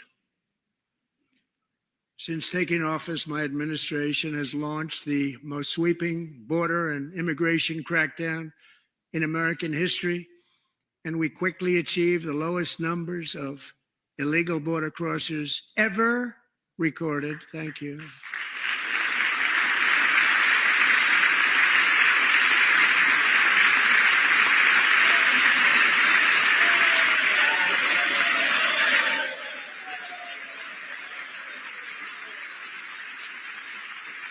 The media and our friends in the Democrat Party kept saying we needed new legislation. We must have legislation to secure the border.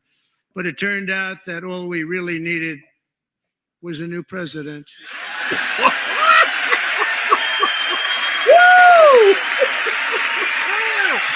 Oh!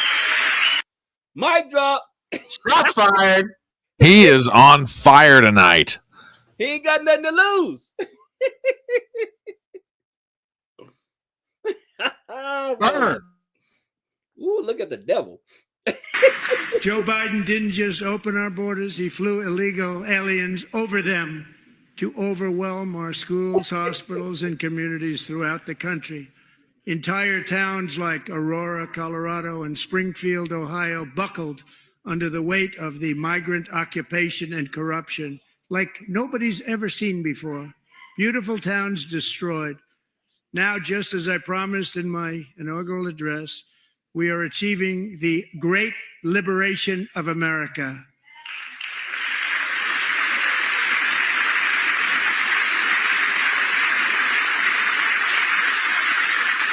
But there still is much work to be done. Here tonight is a woman I have gotten to know, Alexis Nungari from Houston. Wonderful woman. Last June, Alexis's 12-year-old daughter, her precious Jocelyn, walked to a nearby convenience store. She was kidnapped, tied up, assaulted for 2 hours under a bridge, and horrifically murdered. Arrested and charged with this heinous crime are two illegal alien monsters from Venezuela, released into America by the last administration through their ridiculous open border. The death of this beautiful 12-year-old girl and the agony of her mother and family touched our entire nation greatly. Alexis, I promised that we would always remember your daughter, your magnificent daughter, and earlier tonight, I signed an order keeping my word to you. One thing I have learned about Jocelyn is that she loved animals so much. She loved nature. Across Galveston Bay, from where Jocelyn lived in Houston, you will find a magnificent national wildlife refuge, a pristine, peaceful, 34,000-acre sanctuary for all of God's creatures on the edge of the Gulf of America. Alexis Moments ago, I formally renamed that refuge in loving memory of your beautiful daughter, Jocelyn. So, Mr. Vice President, if you would, may I have the order?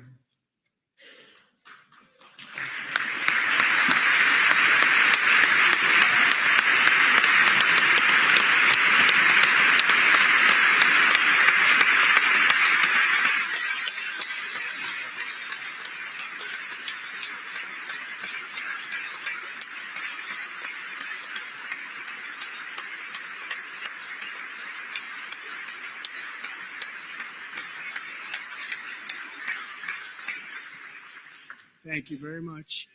All three savages charged with Jocelyn and Lakin's murders were members of the Venezuelan prison gang, the toughest gang, they say, in the world, known as Tren de Aragua.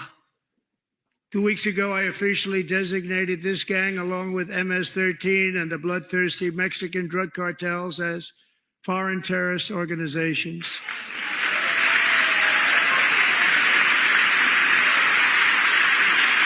Hard time.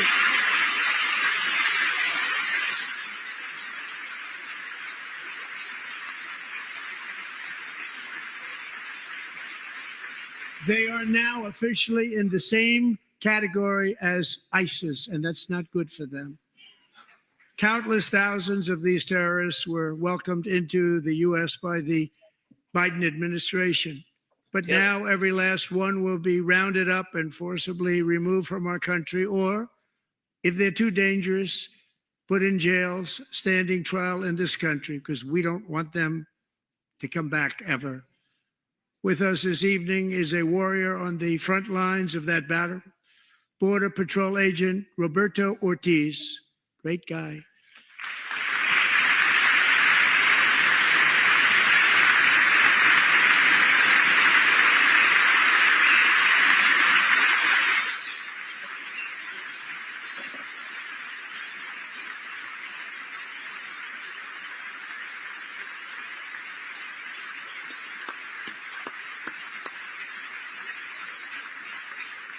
In January, Roberto and another agent were patrolling by the Rio Grande near an area known as Cartel Island. Doesn't sound too nice to me.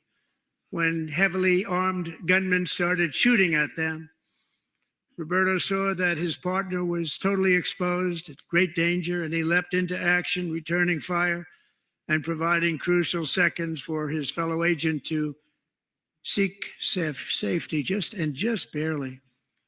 I have some of the prints of that event, and it was not good. Agent Ortiz, we salute you for your great courage and for your line of fire that you took, and for the bravery that you showed. We honor you, and we will always honor you. Thank you, Roberto, very much.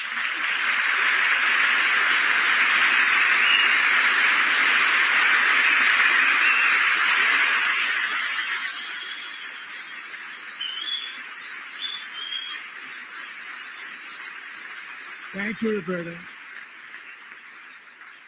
And I actually got to know him on my many calls to the border. He's a great gentleman. The territory to the immediate south of our border is now dominated entirely by criminal cartels that murder, rape, torture, and exercise total control. They have total control over a whole nation, posing a grave threat to our national security. The cartels are waging war in America, and it's time for America to wage war on the cartels, which we are doing.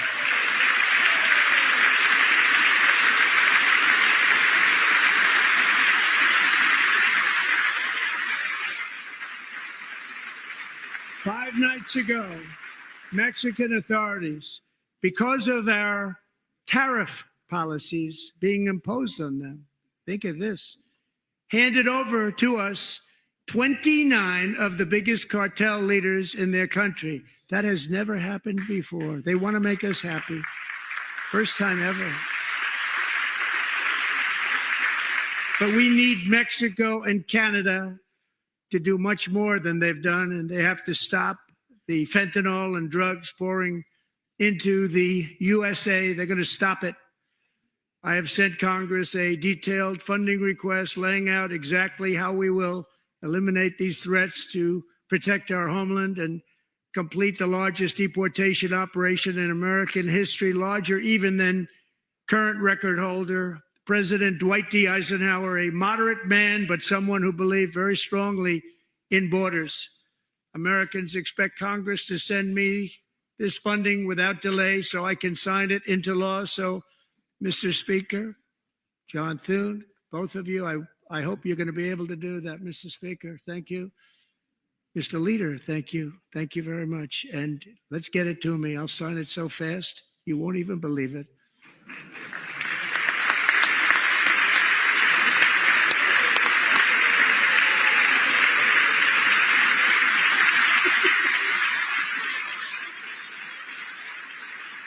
And as we reclaim our sovereignty, we must also bring back law and order to our cities and towns. Yeah.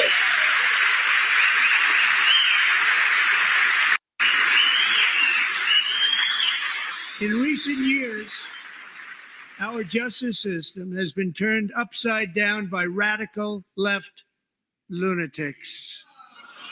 Many jurisdictions virtually ceased enforcing the law against dangerous repeat offenders while weaponizing law enforcement against political opponents like me. My administration has acted swiftly and decisively to restore fair, equal, and impartial justice under the constitutional rule of law, starting at the FBI and the DOJ. Pam, good luck. Cash, wherever you may be, good luck. Good luck. Pam Bond, good luck. So important. Going to do a great job. Cash, thank you. Thank you, Cash.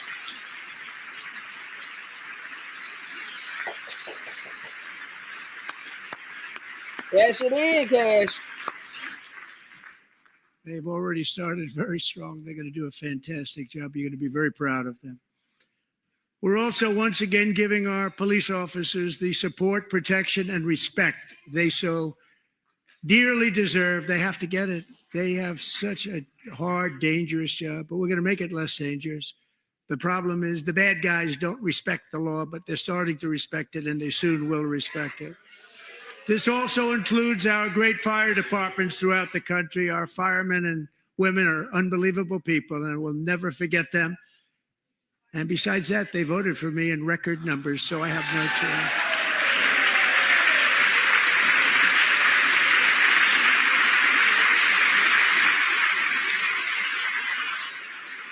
1 year ago this month, 31-year-old New York police officer Jonathan Diller, unbelievably wonderful person and a great officer, was gunned down at a traffic stop on Long Island. I went to his funeral. The vicious criminal charged with his murder had 21 prior arrests, and they were rough arrests too. He was a real bad one. The thug in the seat next to him had 14 prior arrests and went by the name of Killer. He was Killer. He killed other people, they say, a lot of them. I attended Officer Diller's service, and when I met his wife and one-year-old son, Ryan, it was very inspirational, actually. His widow's name is Stephanie, and she is here tonight. Stephanie, thank you very much, Stephanie. Thank you very much.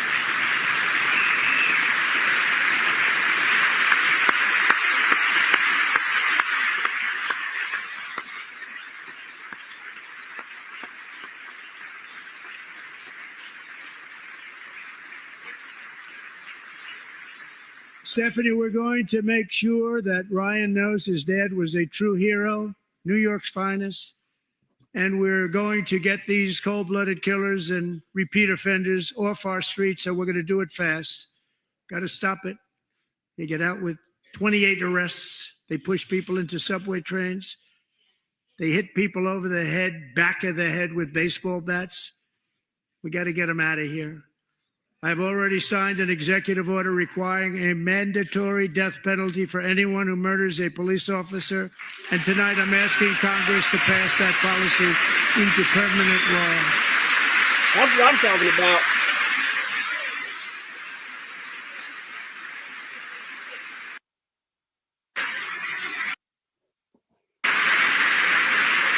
I'm also asking for a new crime bill getting tough on repeat offenders while enhancing protections for America's police officers so they can do their jobs without fear of their lives being totally destroyed. They don't want to be killed. We're not going to let them be killed. Joining us in the gallery tonight is a young man who truly loves our police. His name is DJ Daniel. He is 13 years old, and he has always dreamed of becoming a police officer.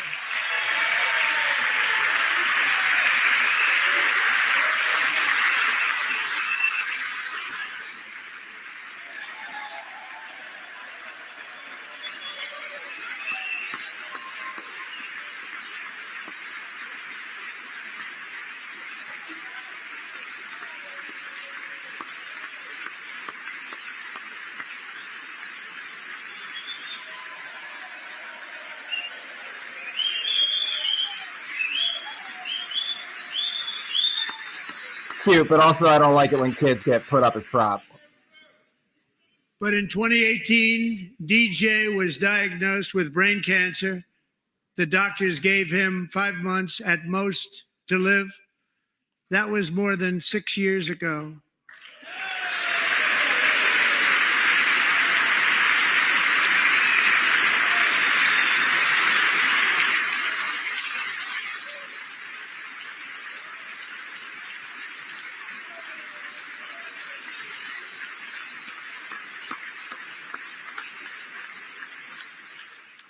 Since that time, DJ and his dad have been on a quest to make his dream come true, and DJ has been sworn in as an honorary law enforcement officer, actually a number of times. The police love him, the police departments love him. And tonight, DJ, we're going to do you the biggest honor of them all. I am asking our new Secret Service Director, Sean Curran, to officially make you an agent of the United States Secret Service.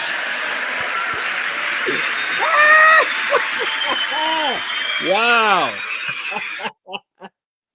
The look on that kid's face is just priceless. Yep. His eyes went as big as saucers. Right? That's incredible. That's cool. That is cool. Wow. Well, around an adult who's not sniffing on them. Yeah, no sniffing involved. This is awesome, y'all.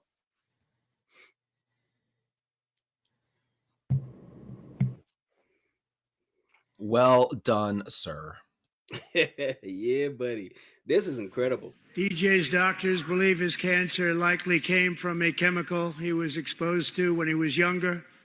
Since 1975, rates of child cancer have increased by more than 40%. Reversing this trend is one of the top priorities for our new presidential commission to make America healthy again, chaired by our new Secretary of Health and Human Services, Robert F. Kennedy, Jr.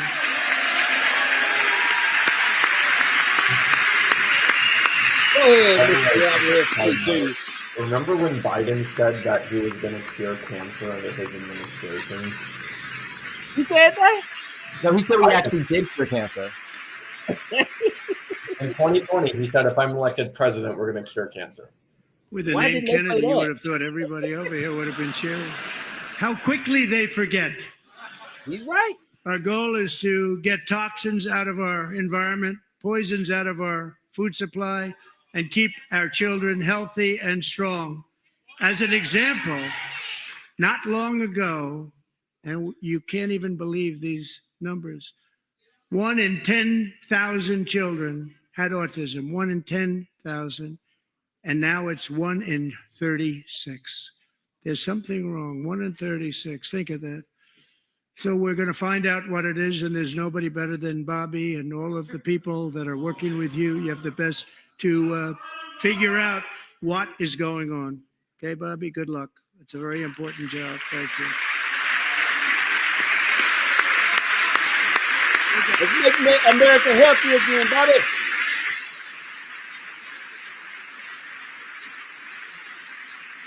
Thank you. My administration is also working to protect our children from toxic ideologies in our schools. A few years ago, January Littlejohn and her husband discovered that their daughter's school had secretly socially transitioned their 13-year-old little girl. Teachers and administrators conspired to deceive January and her husband while encouraging her daughter to use a new name and pronouns. They, them pronoun, actually, all without telling January, who is here tonight and is now a courageous advocate against this form of child abuse. January, thank you. Thank you. Thank you very much.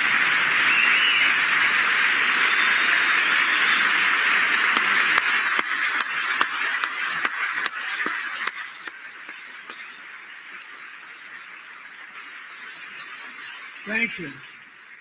Stories like this are why, shortly after taking office, I signed an executive order banning public schools from indoctrinating our children with transgender ideology.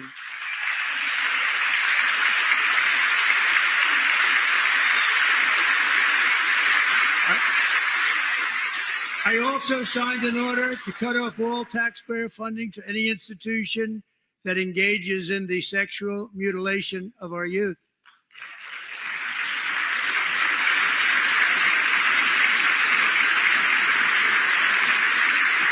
And now I want Congress to pass a bill permanently banning and criminalizing sex changes on children and forever ending the lie that any child is trapped in the wrong body. This is a big lie.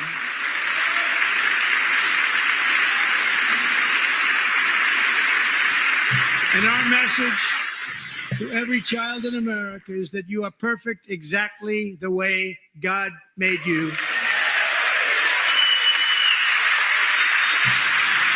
I really want to see the Democrat reaction to that. We should be outlawing circumcision too in that case. Because we're getting wokeness out of our schools and out of our military, and it's already out, and it's out of our society. We don't want it. Wokeness is trouble. Wokeness is bad. It's gone. It's gone. And we feel so much better for it, don't we? Don't we feel better? Our service members won't be activists and ideologues. They will be fighters and warriors. They will fight for our country. And Pete, congratulations. Secretary of Defense, congratulations.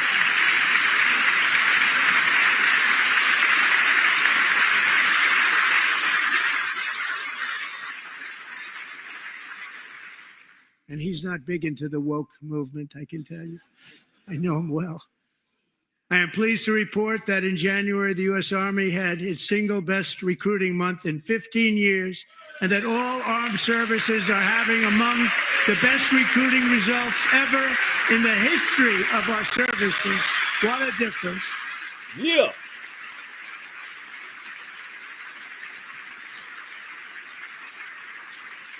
And you know, it was just a few months ago where the results were exactly the opposite. We couldn't recruit anywhere. We couldn't recruit. Now we're having the best results just about that we've ever had. What a tremendous turnaround. It's really a beautiful thing to see. People love our country again. It's very simple. They love our country and they love being in our military again. So it's a great thing. And thank you very much. Great job. Thank you.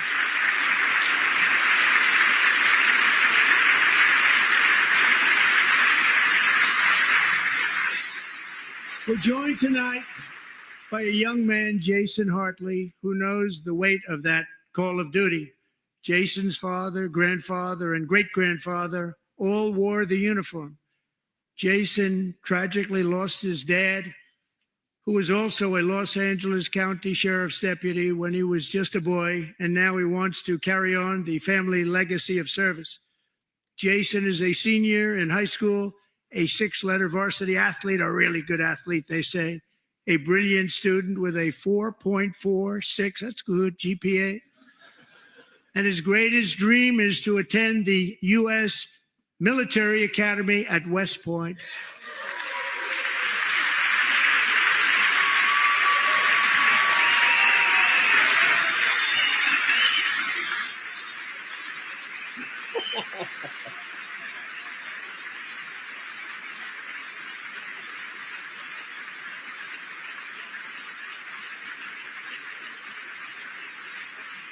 Well, I guess his And admission is guaranteed. Jason, that's a very big deal getting in. That's a hard one to get into. But I'm pleased to inform you that your application has been accepted. You will soon be joining the Corps of Cadets.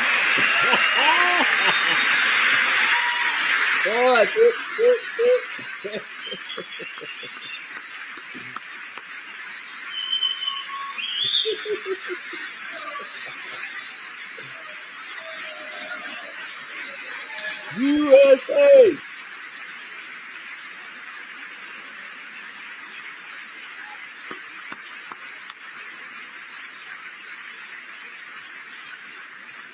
Thank you. Jason, you're going to be on the long gray line, Jason. As Commander-in-Chief, my focus is on building the most powerful military of the future. As a first step, I'm asking Congress to fund a state-of-the-art Golden Dome missile defense shield to protect our homeland, all made in the USA.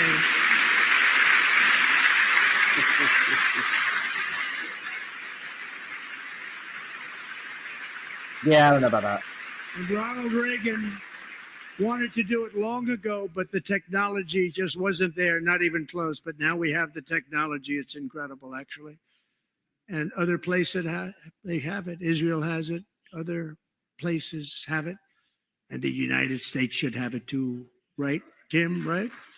They should have it too. So I want to thank you. But it's a very, very important. This is a very dangerous world. We should have it. We want to be protected, and we're going to protect our citizens like never before.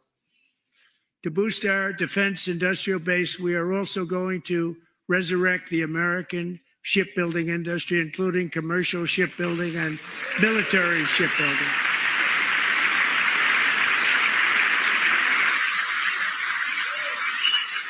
And for that purpose, I am announcing tonight that we will create a new Office of Shipbuilding in the White House and offer special tax incentives to bring this industry home to America where it belongs. We used to make so many ships. We don't make them anymore very much, but we're going to make them very fast, very soon. It will have a huge impact. To further enhance our national security, my administration will be reclaiming the Panama Canal, and we've already started doing it.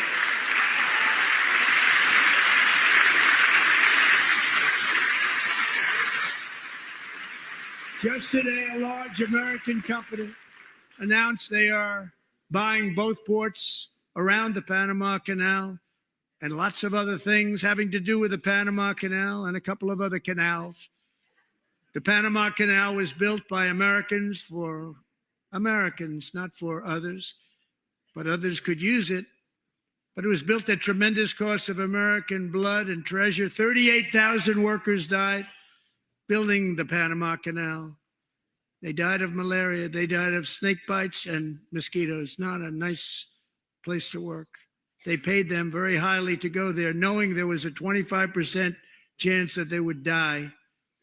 The most expensive project also that was ever built in our country's history, if you bring it up to modern day costs. It was given away by the Carter administration for $1. But that agreement has been violated very severely. We didn't give it to China.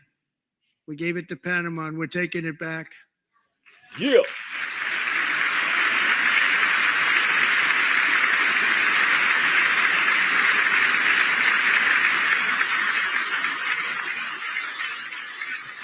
And we have Marco Rubio in charge. Good luck, Marco.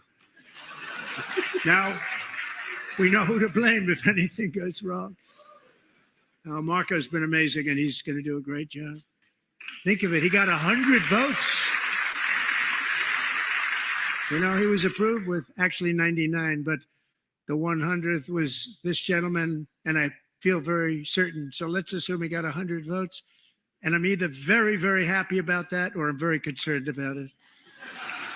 But he's already proven. I mean, he's a great gentleman. He's respected by everybody, and we appreciate you voting for Marco.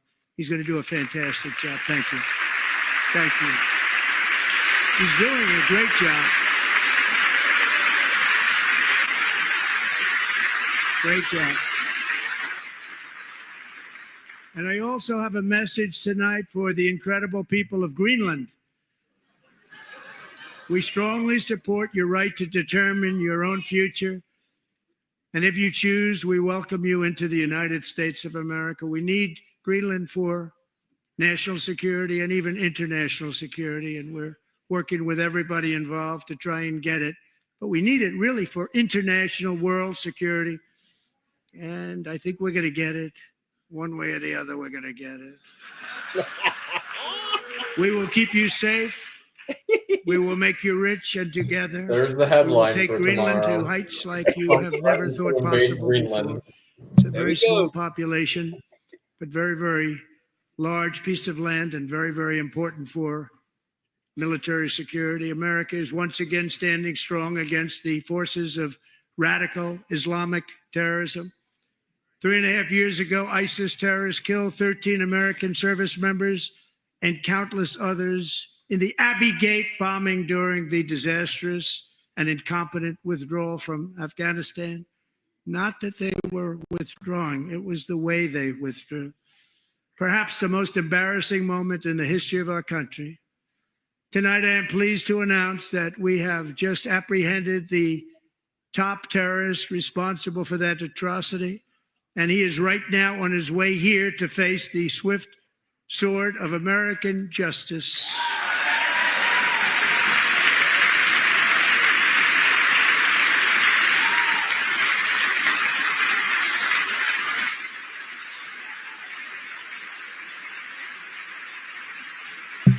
They won't stand up to that. I mean, ISIS is just a proxy for the intelligence agencies. And I want to thank especially the government of Pakistan for helping arrest this monster. This was a very momentous day for those 13 families who I actually got to know very well, most of them, whose children were murdered, and the many people that were so badly, over 42 people, so badly injured on that fateful day in Afghanistan. What a horrible day. Such incompetence was shown. That when Putin saw what happened, I guess he said, wow, maybe this is my chance. That's how bad it was. Should have never happened. Grossly incompetent people. I spoke to many of the parents and loved ones, and they're all in our hearts tonight. Just spoke to them on the phone. We had a big call. Every one of them called, and everybody was on the line, and they did nothing but cry with happiness. They were very happy, as happy as you can be under those circumstances. Their child, brother, sister, son, daughter was killed for no reason whatsoever. In the Middle East, we're bringing back our hostages from Gaza. In my first term, we achieved one of the most groundbreaking peace agreements in generations, the Abraham Accords.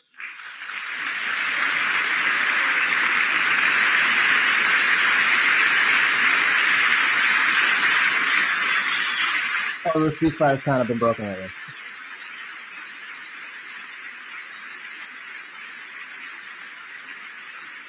And now we're going to build on that foundation to create a more peaceful and prosperous future for the entire region. A lot of things are happening in the Middle East. People have been talking about that so much lately with everything going on with Ukraine and Russia.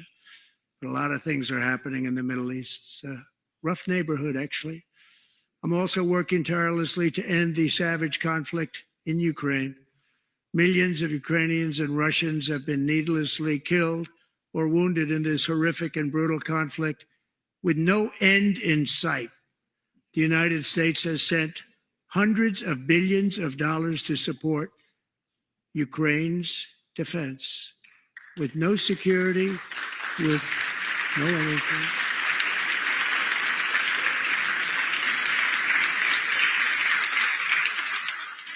Mike Johnson voted for a lot of that, by the way. Yeah, he's a little punk. Do you want to keep it going for another 5 years? Yeah. You would say Pocahontas says yes.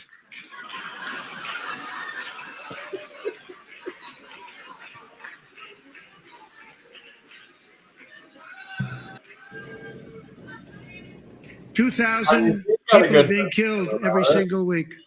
More than that. They're Russian young people. They're Ukrainian young people. They're not Americans, but I want it to stop. Meanwhile, Europe has sadly spent more money buying Russian oil and gas than they have spent on defending Ukraine. By far, think of that. They've spent more buying Russian oil and gas than they have defending. And we've spent perhaps $350 billion, like taking candy from a baby. That's what happened. And they've spent $100 billion. What a difference that is. And we have an ocean separating us, and they don't. But we're getting along very well with them, and lots of good things are happening. Biden has authorized more money in this fight than Europe has spent by billions and billions of dollars. It's hard to believe that they wouldn't have stopped it and said at some point, come on, let's equalize. You got to be equal to us. That didn't happen. Earlier today, I received an important letter from President Zelensky of Ukraine. The letter reads, Ukraine is ready to come to the negotiating table as soon as possible to bring lasting peace closer. Nobody wants peace more than the Ukrainians, he said. My team and I stand ready to work under President Trump's strong leadership to get a peace that lasts. We do really value how much America has done to help Ukraine maintain its sovereignty and independence. Regarding the agreement on minerals and security, Ukraine is ready to sign it at any time that is convenient for you. I appreciate that he sent this letter, just got it a little while ago.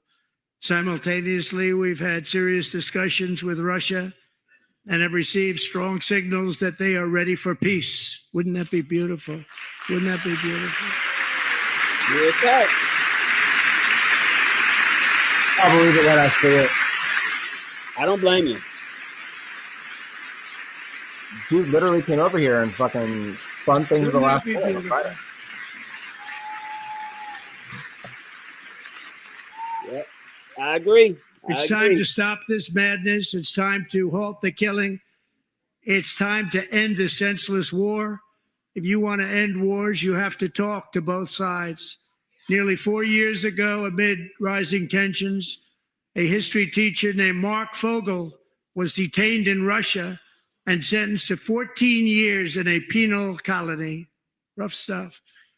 The previous administration barely lifted a finger to help him. They knew he was innocent, but they had no idea where to begin.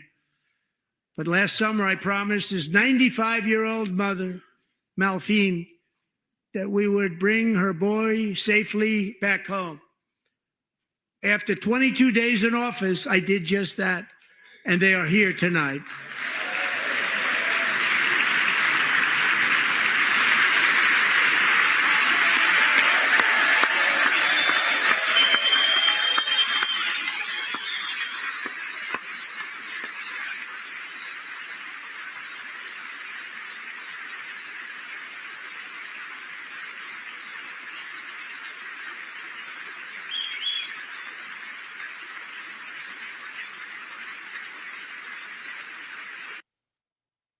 These Democrats are about to set their party back for 10 years at least after the way they're acting tonight. Let them. Unbelievable. Real talk, Brian. American people, let them. And sound and with us, as fate would have it, Mark Fogel was born in a small rural town in Butler, Pennsylvania. Have you heard of it? Where his mother has lived for the past 78 years.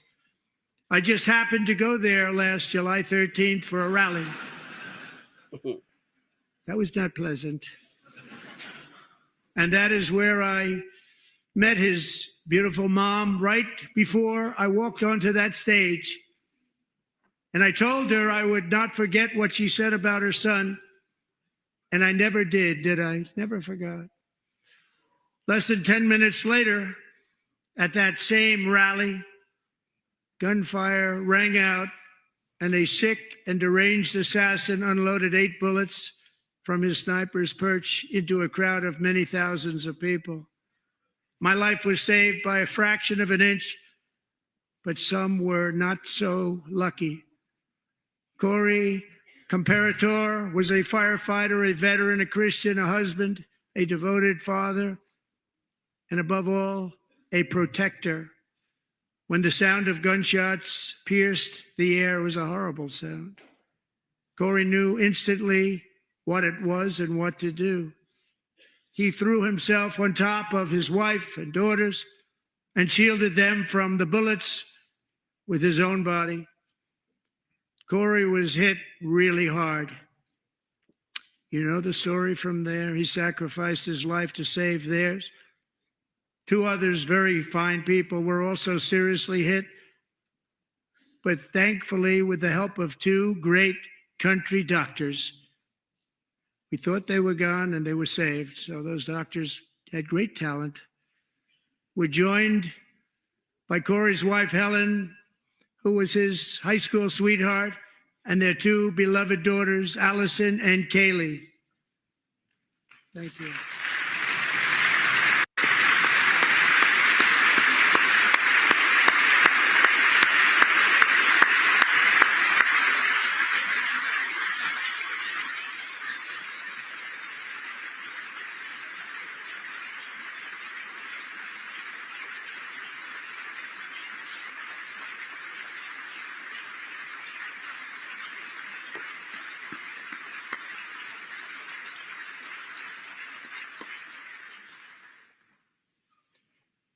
To Helen, Allison, and Kaylee, Corey is looking down on his 3 beautiful ladies right now, and he is cheering you on. He loves you.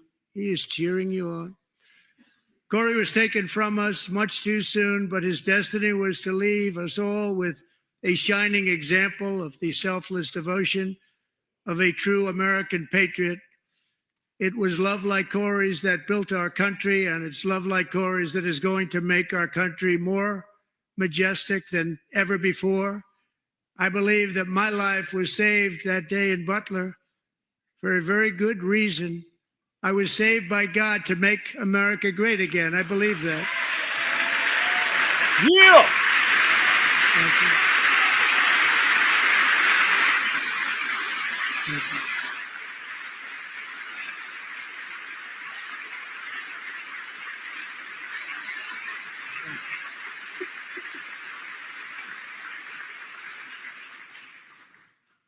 Thank you very much. From the patriots of Lexington and Concord to the heroes of Gettysburg and Normandy, from the warriors who crossed the Delaware to the trailblazers who climbed the Rockies, and from the legends who soared at Kitty Hawk to the astronauts who touched the moon, Americans have always been the people who defied all odds, transcended all dangers, made the most extraordinary sacrifices, and did whatever it took to defend our children, our country, and our freedom. And as we have seen in this chamber tonight, that same strength, faith, love, and spirit is still alive and thriving in the hearts of the American people. Despite the best efforts of those who would try to censor us, silence us, break us, destroy us, Americans are today a proud, free, sovereign, and independent nation that will always be free, and we will fight for it till death. We will never let anything happen to our beloved country, because we are a country of doers, dreamers, fighters, and survivors. Our ancestors crossed a vast ocean, strode into the unknown wilderness, and carved their fortunes from the rock and soil of a perilous and very dangerous frontier. They chased our destiny across a boundless continent. They built the railroads, laid the highways, and graced the world with American marvels like the Empire State Building, the mighty Hoover Dam, and the towering Golden Gate Bridge. They lit the world with electricity, broke free of the force of gravity, fired up the engines of American industry, vanquished the communists, fascists, and Marxists all over the world, and gave us countless modern wonders sculptured out of iron, glass, and steel. We stand on the shoulders of these pioneers who won and built the modern age, these workers who poured their sweat into the skylines of our cities, these warriors who shed their blood on fields of battle and gave everything they had for our rights and for our freedom. Now it is our time to take up the righteous cause of American liberty. And it is our turn to take America's destiny into our own hands and begin the most thrilling days in the history of our country. This will be our greatest era. With God's help, over the next 4 years, we are going to lead this nation even higher, and we are going to forge the freest, most advanced, most dynamic, and most dominant civilization ever to exist on the face of this earth. We are going to create the highest quality of life, build the safest and wealthiest and healthiest and most vital communities anywhere in the world. We are going to conquer the vast frontiers of science, and we're going to lead humanity into space and plant the American flag on the planet Mars and even far beyond.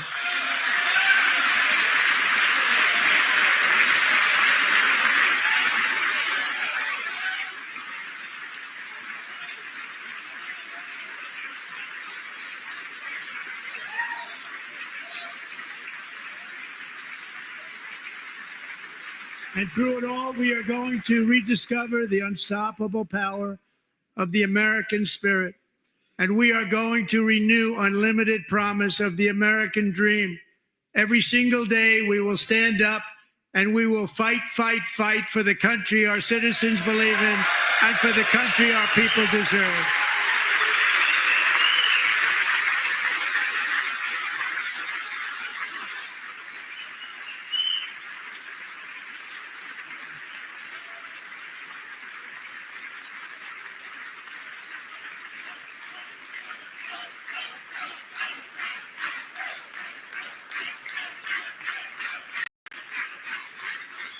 My fellow Americans, get ready for an incredible future, because the golden age of America has only just begun.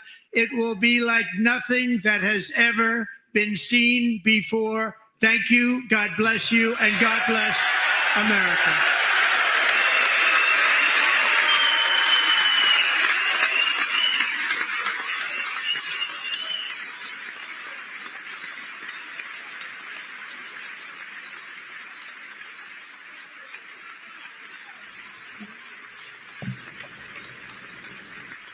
The Democrats are scattering. And that concludes President Donald Trump's address to a joint session of Congress. Speech ran, I think he started about 9:20, so we're talking basically a good hour and a half.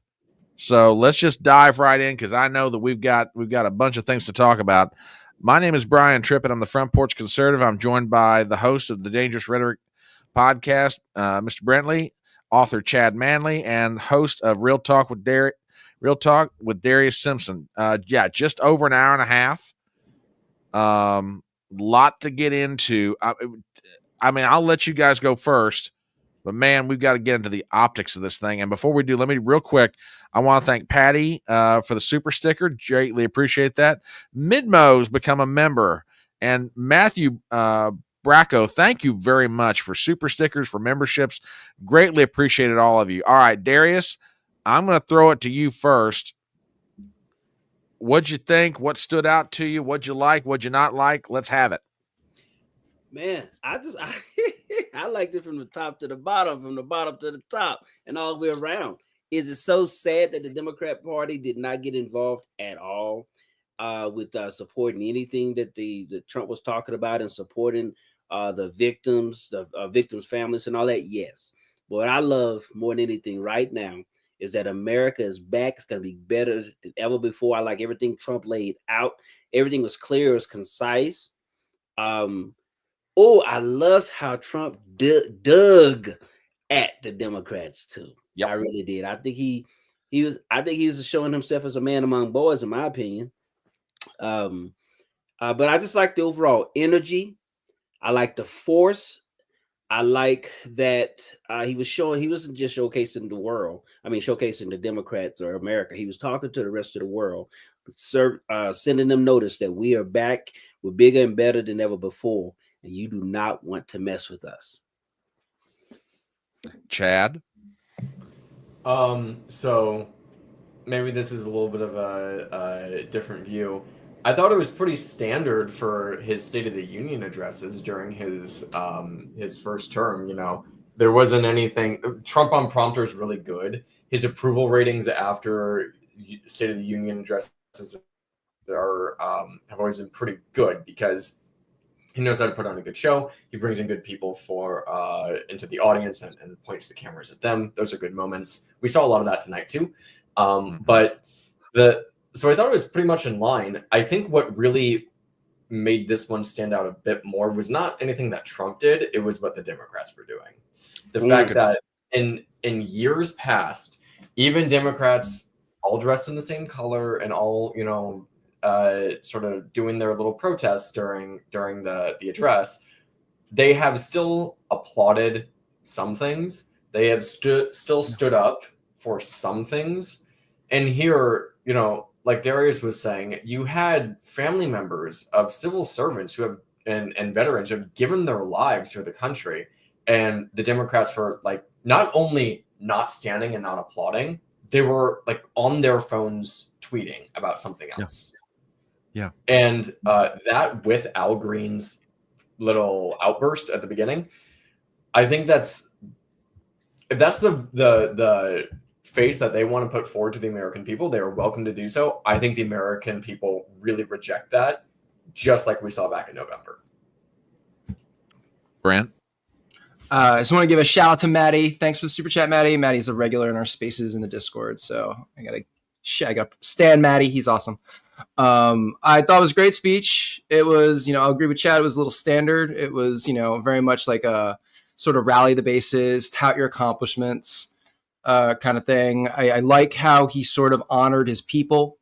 He made it less about himself and more about others, which is not standard for Trump. Trump's typically like a little narcissismo, but here we see that's changed a bit, which is impressive to me. When I see somebody's character develop, I notice it. And so I like that. I was a little, let down that there wasn't sort of any, discussion of like things to be coming. But, he's playing it close to the chest, maybe. He can't reveal his hands. He can't reveal his cards.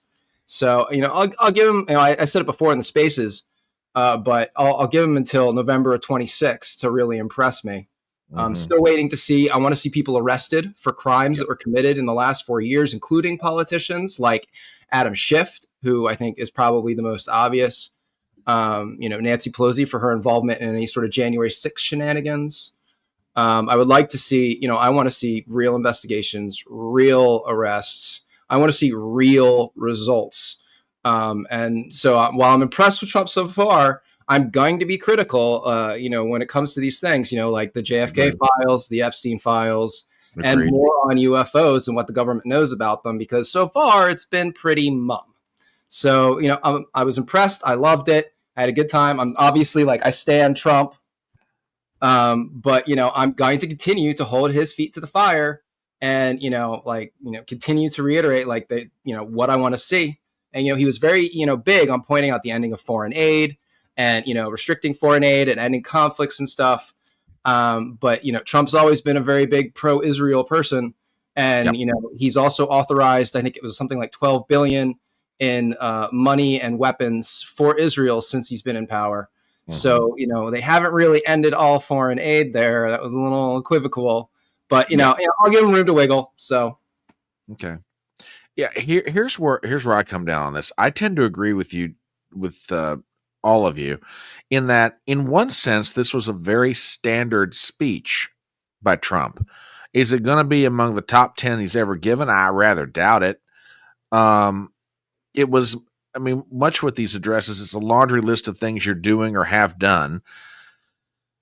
But the thing that strikes me the most, and I'm really genuinely not trying to be partisan here, I'm just trying to give, there was nothing, not one damned thing the Democrats could actually stand up and applaud. A 13-year-old kid who's a cancer survivor gets made a member of the United States Secret Service tonight, and they can't stand up and applaud for a 13-year-old kid who's getting his dream fulfilled. An 18-year-old kid wants to go into the United States military. Trump fast tracks his approval to West Point, and they can't stand up for any of it.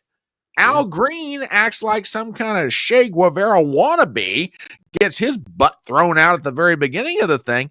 I mean, I've seen, opposition parties, but particularly the Democrats. I've seen them pull stunts during the State of the Union address over the years. I mean, but I've never seen it taken to the level that they did tonight, where the Speaker of the House has to throw out a member of Congress from an address by the president. Which was obviously planned in advance. Totally planned in advance, considering how it happened. Yeah. And, And the commentator Mary Catherine Ham had a good tweet about it. She said, "An old man waving a cane and booing is a good rebranding for the Democrats." I mean, well, and beyond tonight, the other thing that's extraordinarily noticeable to me, and has been for the past, really, let's call it 45 days, the Democrats are offering nothing in the way of a policy alternative. Nothing. Tell it, Brian. Tell it. I mean, if you don't like what Trump's doing, that's fine. Give me the alternative. Make this about the issues. You're not. Trump's bad. Trump's wrong. RFK is dangerous. Elon's going to muck around with your Social Security payments. It's scaremongering. It's fear. There's divisiveness. There's nothing. I mean, Trump's talking about going to Mars. He's talking about trying to make kids healthier. He's talking about, stopping trying to trans our children. There is nothing that the Democrats are offering. There was one camera flash to Senator Bernie Sanders of Vermont. The man looked like he wanted to scream. His face was just, he's like, my God. The other thing that struck me, just by way of optics, anytime they panned the camera to the Democrats, they all looked old. Just ancient. And we can do it. Let me see if I can even find it. Good evening, Professor. I mean, those are my thoughts on the speech. It's not so much that, and don't get me wrong, I think Trump was fine. But what struck me the most is the complete unresponsiveness of the Democrats. I guess that's the best word I can come up with. The unresponsiveness of the Democrat Party. In other words, Brian, what you're saying is the Democrats flatlined. Well, given the age of some of them, you start to wonder. I mean, that's. I'm just saying they could have complained about how Trump was like low energy or something, and like Trump on prompter is pretty refined. I'll say he's been good in instances like this, in State of the Union addresses like this. So they could have said something at the end about how he was low energy and it was boring and they wanted to fall asleep or something like that. I don't know, but somehow they managed to put the attention back on themselves in such a negative light that it's going to undermine anything that they wanted to do. It's like, I don't mean to be giving them strategy notes, but like, guys, like all you had to do was sit there. Well, I guess they did just sit there. Okay, good job. But it's like all you had to do was not be entirely off-putting, and you wouldn't be. I think this is really going to backfire for them. I think the American people are gonna. I think tomorrow morning there's going to be a lot of polling that says the American people did not like the Democrats' performance. And see, that's what I like about this. The reason why I personally give Trump a lot of praise from this standpoint is this. Number one, I think a lot of us have been hungry and thirsty for this type of leadership. Biden has really drained the energy. He has really left such a bad taste in my mouth, and I think in all of our mouths over the last 4 years. I mean, you got somebody who goes from stuttering, somebody who goes from sleeping, even at the podium, it seems. Somebody who is very divisive and very dark, to someone again who has life, who's vibrant, who's clear, who provides clarity, provides vision. This is something I've been looking forward to. Now, is it the bomb dropper in totality? No, because some of us was looking for some things. I think I don't know if it was Matthew Bracco or somebody in the chat was mentioning about arrest, and I know Brentley mentioned it too. And I had a matter of fact, a friend and I was talking about this earlier today. It would be nice, it would be epic if arrest took place probably after Trump gave his speech. Why? Because there's a lot of criminality that's in both political parties actually, but definitely on the Democrat side. So, and yes, I agree with everything you guys said, especially what Brian was pointing out as far as how the Democrats would really sit there despondent. I think they have not had anything over the last year during the campaign season to complain about Trump, and so 40 days or something like that into his presidency, about 42 days so far. So 42 days of breakneck speed of he is doing all kinds of stuff. I mean, I didn't expect. I was just had some high expectations of what Trump was going to do. I didn't expect it to be this fast in this short period of time, the changes that he is making. Yeah, we're gonna go for just a moment or two to the response from the Democrats given by Senator Elise Slotkin of Michigan. Messy is unparalleled and worth fighting for. Let's start with the economy. Michigan literally invented the middle class. The revolutionary idea that you could work at an auto plant and afford the car you were building. That's the American dream. And in order to expand and protect the middle class, we have to do a few basic things. We need to bring down the price of things we spend the most money on: groceries, housing, healthcare. We need to make more things in America with good-paying union jobs and bring our supply chains back home from places like China. We need to give American businesses the certainty they need to invest and create the jobs of the future. And we need a tax system that's fair for people who don't happen to make $1 billion. Look, the president talked a big game on the economy, but it's always important to read the fine print. So, do his plans actually help Americans get ahead? Not even close. President Trump is trying to deliver an unprecedented giveaway to his billionaire friends. He's on the hunt to find trillions of dollars to pass along to the wealthiest in America. And to do that, he's going to make you pay. I think that was like 45 seconds. Grocery and home prices are going up, not down. And he hasn't laid out a credible plan to deal with either of those. His actually, he did. He outlined how DOGE was going to stop a lot of inflation, which will bring prices of everything down. I mean, the audacity of the Democrats to complain about inflation after 4 years of Biden is just absurd. We had 4 years of Biden, and then they're saying it's been 42 days of Trump. Why hasn't he fixed it? National debt is going up, not down. Yep. Oh, now you're complaining about the national debt. Democrats have an issue with spending, guys. Did you know that? In order to pay for his plan, he could very well come after your retirement. The Social Security, Medicare, and VA benefits you worked your whole life to earn. Fear-based talking point. But Elon Musk just called Social Security the biggest Ponzi scheme of all time. It is a Ponzi scheme. While we're on the subject of Elon It's Musk, literally a Ponzi scheme. I'm an economist. It's a Ponzi scheme. That's how it works. Using their own computer servers. By the way, who cares what this lady is saying? Do you know how terrible the government is? They set up Social Security as a giant Ponzi scheme, right? The entire idea of it work. The only way it works is if every generation is bigger than the one that came before it, right?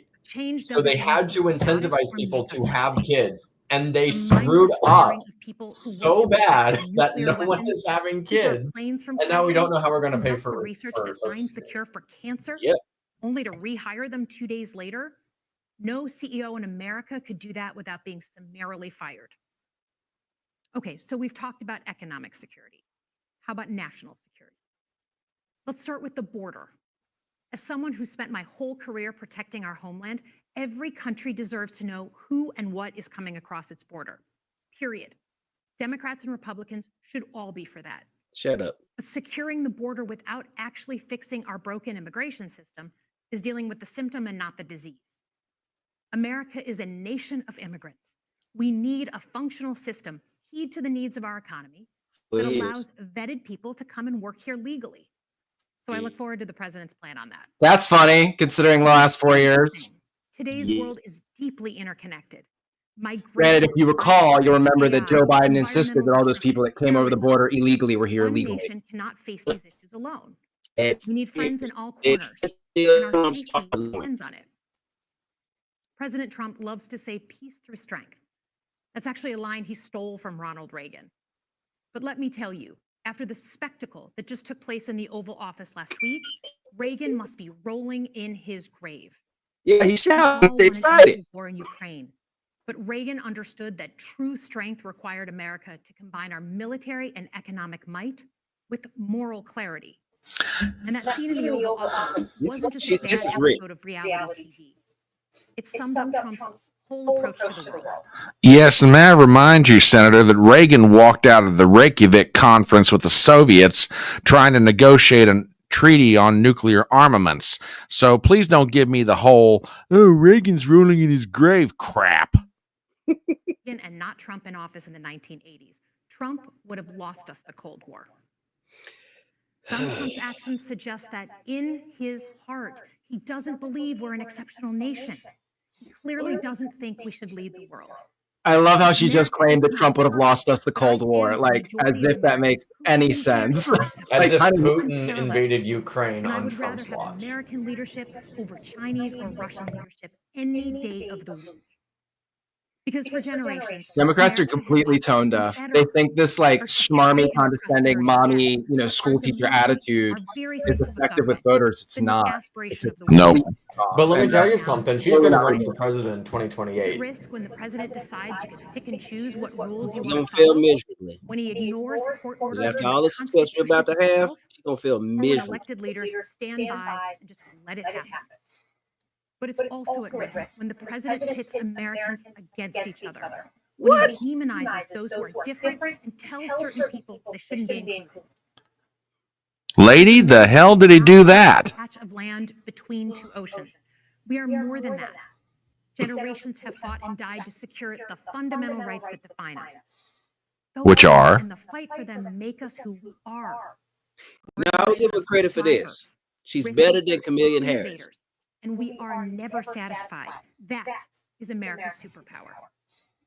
And look, I've lived and worked in many countries. I've seen democracies flicker out. I've seen what life is at the like behest of the when it's CIA. rigged.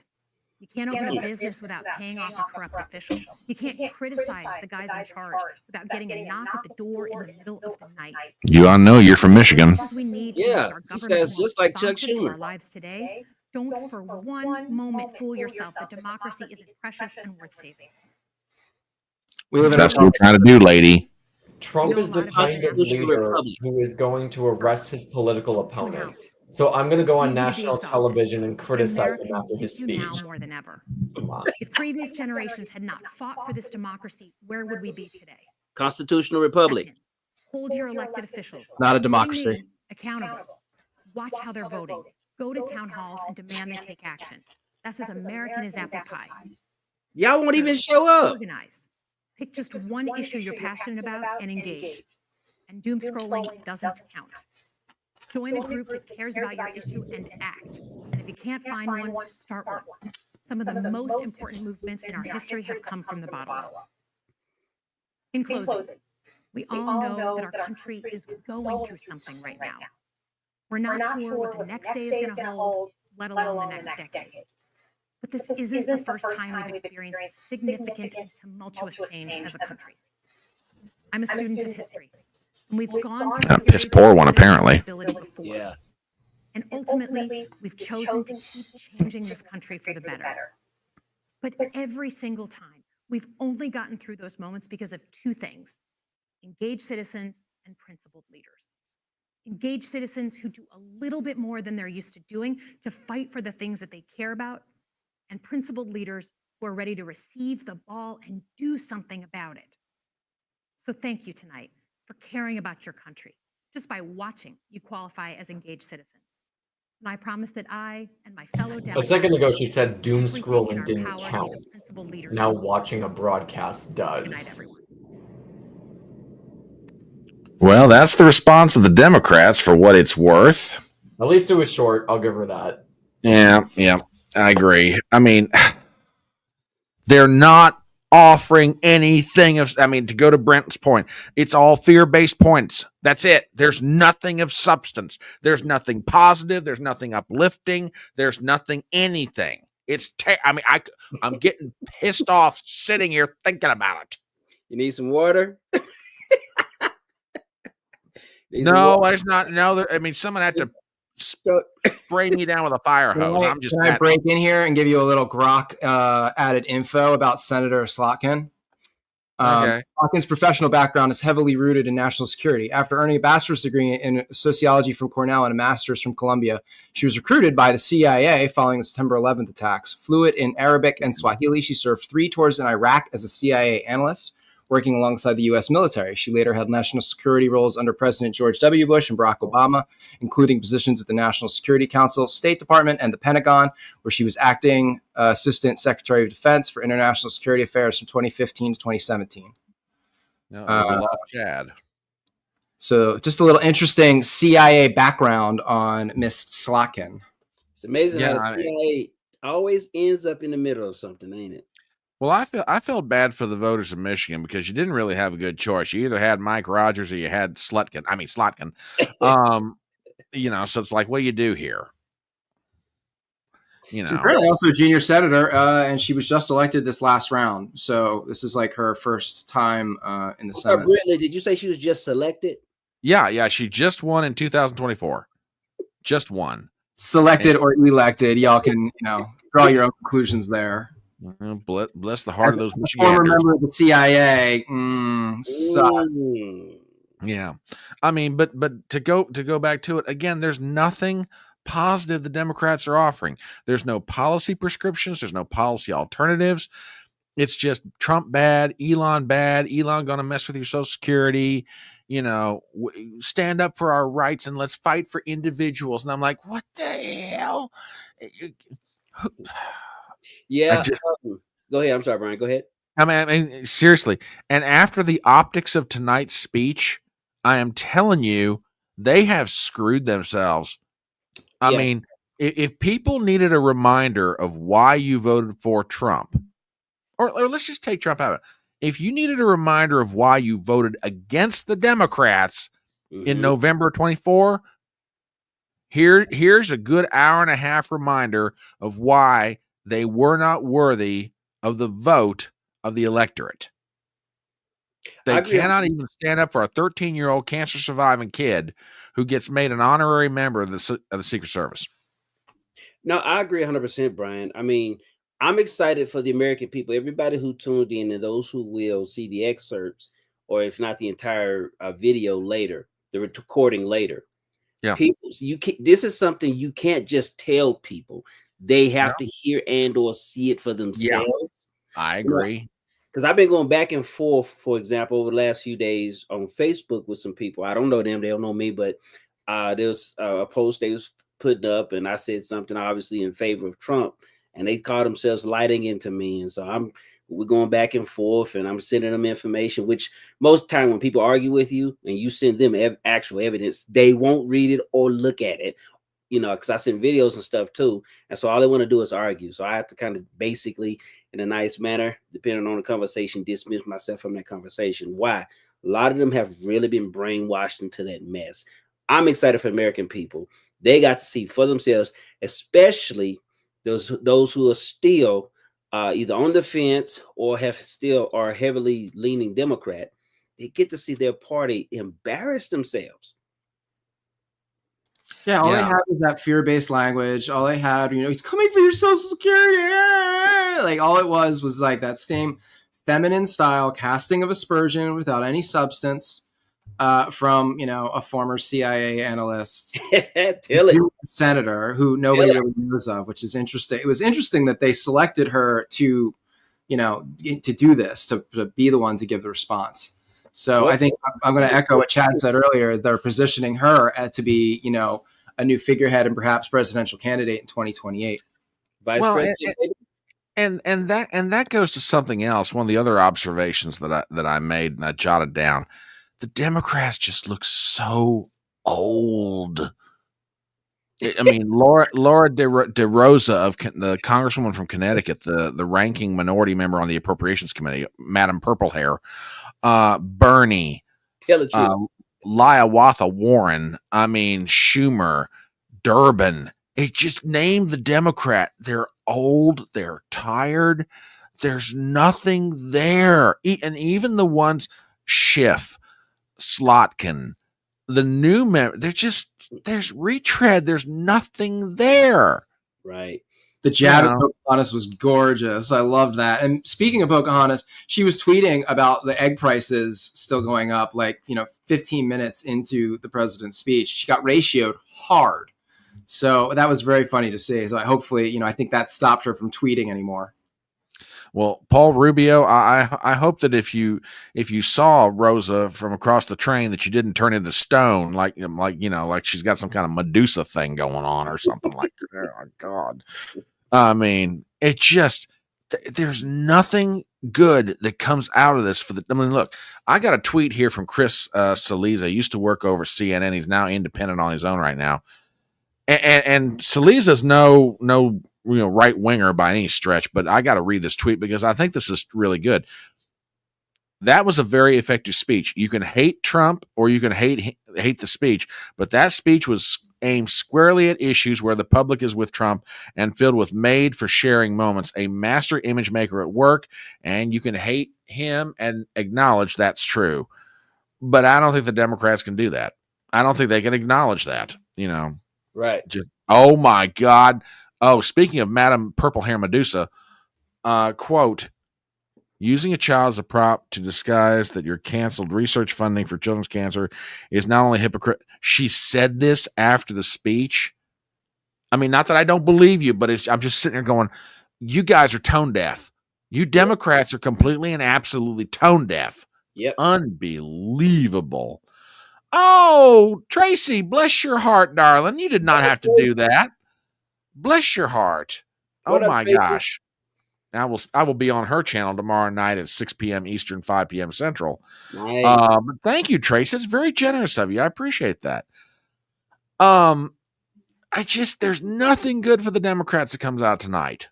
Nothing. Okay, let me ask y'all this. Y'all said you think this woman, Miss, you call her Slutkin, I call her Sloppy.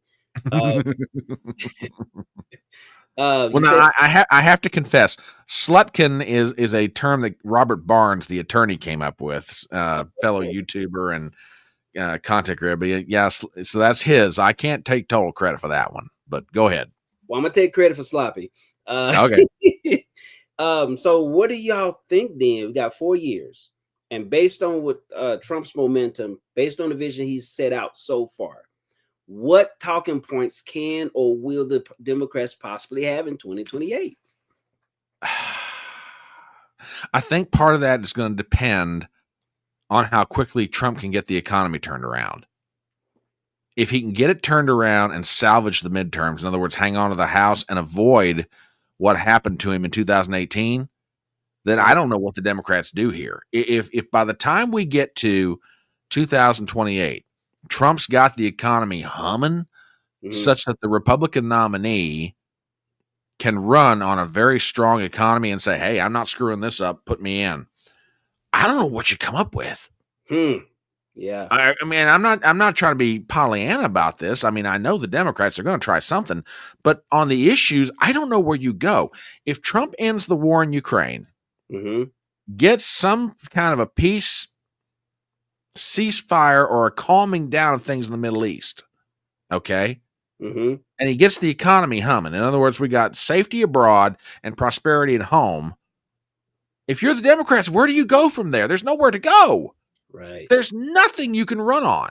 Right. They'll need a Black Swan style, sort of event engineered by the intelligence agencies, which Trump still doesn't have operational control of the CIA. I agree. One of my big stickler points. And I wish he was a little bit more vocal about it. And I wish we're seeing more firings. And but maybe it's a slow grind, and you can't get everything you want in the first 45 days. And like I said, I'll give him until November 26th to really make up my mind. So we'll have to wait and see what it comes to that. Yeah. I tell you what, fellas, it's about 11:30, and I know everybody's has got lives, and I'm thank you for letting me know about this. I wondered what happened, but given that he's out in the Midwest, I'm not surprised. Okay. Also, Chad, if you see this, brother, we are so glad you were here with us tonight. Thank you for joining us, because it's always a good time when you show up. Really, it is. So, and if nothing else, Brentley gets to admire your physique some more and just go gaga and all that good stuff. I'm sorry, it was low hanging fruit. I had to do it. Looking yoked, like he's been working out. His shoulders. Did you see how wide his shoulders were? Dude, I love him, and I hate his guts all at the same time. It's like jigs. All right, let's go around the horn real quick. Darius, where can people find you on social media? What do you got cooking, and what can they do to help you out? Well, right now, just stick with me on Real Talk with Darius. I will be posting again. It's been a while. We have so much news going on. I've also been working on some other projects, but just look me up, Real Talk with Darius on YouTube. All right, thank you. Brent, where can people find you? Where are you at on social media, and what kind of trouble are you causing?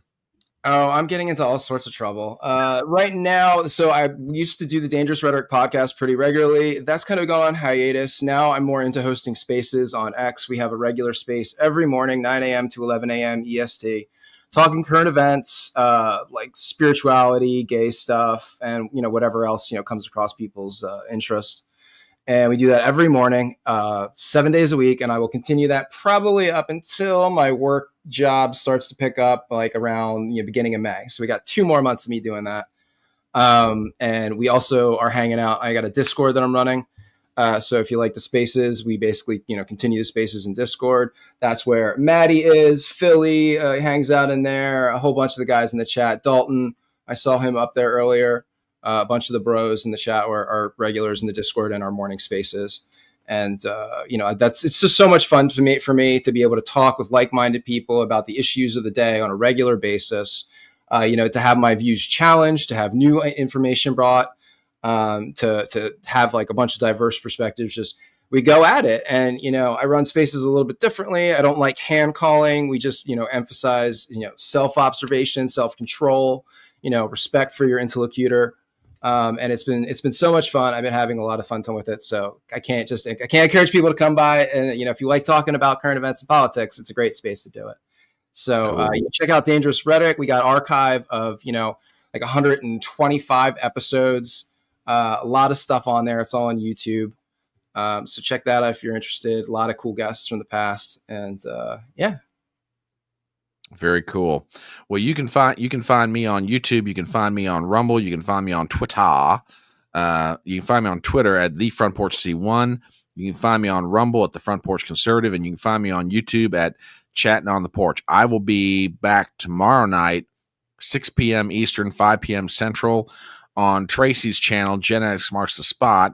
And one of the things we're doing as part of our discussions tomorrow night is a top 10 list of favorite Irish-themed movies, since we've got St. Paddy's Day coming up. And I thought that'd be fun for everybody. In the meanwhile, what's it? Isn't Popeye Irish? Is Popeye Irish? Yeah, am I wrong on that? Well, he ought to be for the way he talks and all that green spinach he's eating. I don't know. But anyway... in the meanwhile, I'll be dropping videos, and I'm doing Front Porch Brunch this Saturday morning. So I want to thank all y'all for hanging out with us tonight as we covered Trump's speech to the Congress. Gentlemen, hang around a second. We'll go backstage and say some proper goodbyes.